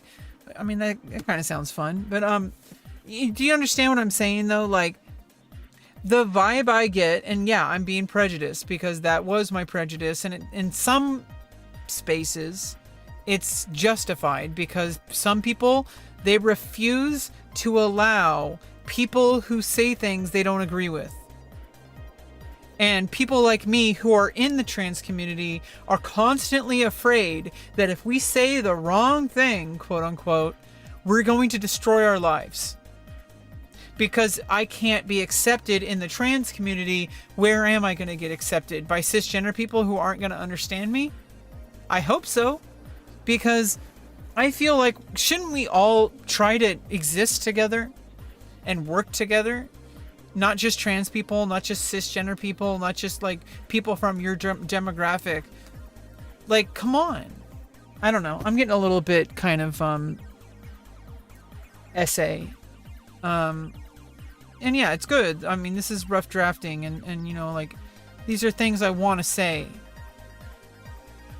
And I feel like eventually, I know it feels like a cop-out, but a lot of it is like, because of my current living situation, nothing I do results in deep work to actually get myself to finishing essays, to finishing novels, to finishing short stories. I cannot think straight. I am operating on like 1% of my potential. And I am actively being helped to get out of this living situation. So I'm holding on for a little bit while longer so that I can be removed from this living situation. So that I can have like an actual writing desk. So I can have a bookshelf and a reading chair. And have my own space where I can get up and move around. And not be confined to a tiny trailer closet where I can't even do jumping jacks. Because when I raise my arms over my head, I touch the ceiling. I can't work out properly. I can't function. And it's really driving me crazy. And it's been like this for years. And I'm finally on my way out. And I don't even know how. I mean, I'm not going to pressure myself to be more productive, but I am looking forward to seeing where I can actually bring myself in this life once I start getting rid of these problems. And it started with the surgeries. Like this, I got rid of the surgeries. I did the surgeries, getting rid of the dysphoria problem, and now I'm able to focus on these other problems better. It's a pattern. I fix this problem, things get better. I'm not going to listen to anybody who says that I need to just work harder, because I have tried that for years. Okay, and none of it has actually resulted in finished products. Okay, I am convinced that I just need to have a better living situation. And it's gonna happen soon.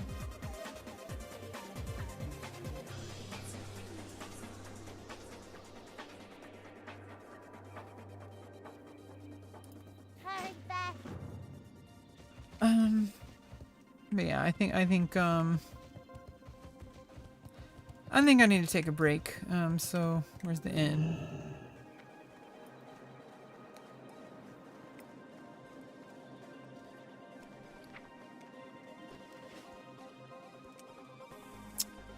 Yeah, I need to take a break.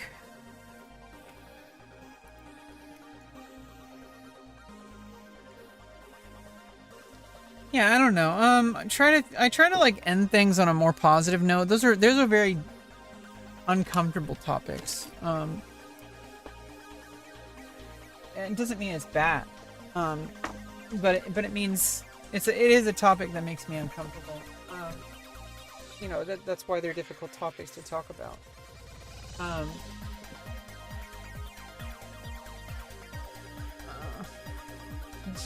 Stretch. They are difficult topics to talk about, and yeah, like, but that doesn't mean I have to always be talking about them. That's also another trap. Like, this is kind of the default for like trans people, is that like we kind of get backed into a corner where like pretty much the only thing we can talk about is how miserable we get. The only thing we can talk about is how the world treats us. The only thing that we talk about is how the politicians are trying to erase us. Do you understand? Like, you're backed into a corner, and you're expected to not behave as if you're backed into a corner. That is what being trans is. You're expected to just take it. And it's like, well, what am I supposed to do? I can't. I wish I wasn't in the situation that people are putting me in. I want to just be a normal person, whatever that means. Quote unquote. Normal person, whatever that means.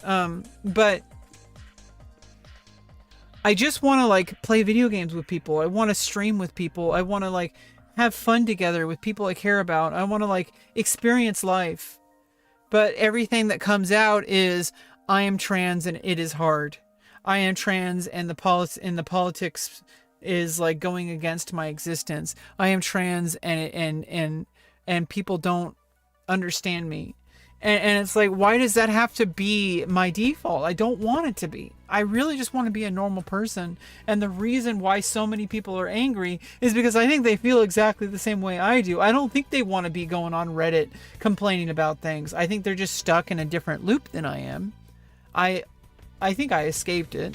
Where I saw that wasn't really helping me. Like, social justice warrior is not a thing. It's not a real warrior. A real warrior engages the enemy. A warrior has engaged the enemy. A real warrior is more of an internal battle. And you have to understand that, like, every time you engage with people in this way, they're not going to listen because they're tired of it. And it doesn't matter that they should listen to it. It matters that they are tired of it. And we have to find a new way to help them learn. Because if we don't, they're going to keep getting more and more alienated and they're going to hate us. They already hate us because every time you introduce a transgender element into anything that they like, they call it woke. And that needs to change. And I think it's because, like, our stories are centered in identity and centered in politics. Our existence has been attacked since day one, pretty much. Like, us existing is already adversarial to what they want from us. And it's like, when that is your story, it's hard for people to listen to because they're tired of it. They don't want to listen to that. I don't think I even want to tell that story. But that's the story. It doesn't matter whether I want it to. That's why people want change. They want different stories. We want the kind of stories that cisgender heterosexual people have. Where it's like, oh, look, I am strong. I'm going through this trial and tribulation that other people can relate to. We just want to live life, okay? We just want to have a normal life. And we're being denied this because of the reality that other people made for us. And we can't even have a conversation because it automatically turns into what you think is us shoving it down your throat. Because how else are we supposed to talk about it? Because that's what's happening. You think we're shoving it down your throat. How do you think it feels to live it? Okay, like, it's being shoved down my throat, like, since day one. And it's like, I wish there was an alternative than, like, making things like, it's so hard to talk about trans identity and the trans experience without people thinking that it's woke. Without people seeing it as this thing that is political and its ideology, and it's being shoved down our throats. They're annoyed by it. But we all know, like, what it means when it's like, oh, people who annoy you. The South Park episode, we're not gonna go there. But these people do not want to admit that they hate trans people. And instead of accepting it and being able to have a conversation with people like me, they're going to convince themselves that I am a mentally ill person that shouldn't be listened to. And that makes it really easy for them, doesn't it? Makes it really easy for them. Because now they don't even have to talk to me because, I don't have to be challenged because that person can't even be trusted anyway. I'm not going to talk to that person. Well, you haven't even tried. Not in good faith. Not like a human being, like the way that you talk to your friends. Why can't we be friends? Like, that's what I don't understand. I could just as easily, if you allowed me, be in your circle. I could be one of the people that you care about. But instead, you're seeing me as an enemy. And I could say the same thing about these people, too. So it's like, I feel like there's a much more balanced approach. But yeah, I kind of want to, like, change topics here. Yeah, I don't know. Things are, I'm probably going to do some exercise later. I'm just chilling. Yeah, probably do some Battlegrounds later off stream. Yeah, streaming is a little different. Like, whenever I play WoW, like, when I'm playing off stream, it's like, you're allowed to just sit there and, like, kind of experience it, like, at like a slower pace. When I'm streaming, I feel like I have to talk about something, which is kind of why I've been talking about these things, because these are the things that are usually on my mind. And I wish that I didn't get trapped into a little teeny discussion circle of, like, where the only things that I can really feel like I'm always able to talk about are things that most people feel uncomfortable about. Like, but it doesn't mean it's bad just because it's uncomfortable. Like, these, like, philosophical, like, discussions, these, like, important discussions are really uncomfortable. And it's like, that's why they need to be had. Because it's like, they're uncomfortable because something is wrong. People don't want to accept that they might be the bad guy. Right? Which means I also have to take responsibility. So it's not like I'm just blaming other people. Okay, I don't know. Optics are hard too. That's actually, like, I feel like there's a lot of trans people who feel the same way I do about the trans community. But because of the optics, they are too afraid to call it out. I don't know if that's, like, a bad thing. I really think, like, nobody really cares. Like, hey, like, something might be a little cringe. Who cares? Get over it. I don't have to be that way. But then people see me that way by default as soon as they even hear that I am trans. If they didn't know I was trans, and I've experienced this multiple times, where people were talking to me and then they found out I was trans, and like a light switch, their opinion of me changed. And it's like, well, that tells me that that's all in your own head. Because you would interact with me like I was a normal person, and then you learned one detail, and now you interact with me like I'm mentally ill. That says way more about the individual than it does about me. Because most people really like me. Most people think I'm pretty reasonable. And when I talk to them, it's like they only treat me that way because I'm somebody that they approve of. But as soon as that changes in their head, they treat me like the enemy. And that's pretty... I think that's pretty wrong. And I suffer from it because it's like, why can't I just join a space and be given the benefit of the doubt? But I don't know. Complaining about it isn't going to change it. So, I don't know. What do you want me to do? I'm going to do my best to just exist and make my life better. And if people don't like it, well, they can cry harder. Because I'm going to succeed. And I'm not going to blame other people. I'm going to do whatever I can to make my life work. And people who don't believe in me, well, they would change their story like that if I was making a lot of money or got really famous or was like successful in whatever way that means. The only thing that's missing is the reality of that.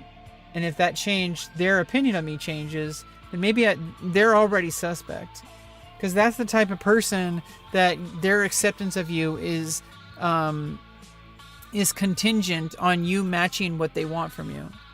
They're not going to accept you unless it's like conditional, right? Some people only accept you if they're happy with you. They don't accept you unless they approve of you. It's really gross. Anyway, it's kind of a hard thing to determine, like, what should be, you know. It's like, what really is the answer? Like, nobody really knows. I don't know. In the end of the day, like, what can I really do? I'm just gonna show up and do my thing and talk about whatever I want to talk about. It's kind of like rough drafting. Anyway, I'm gonna take a break. Bye bye.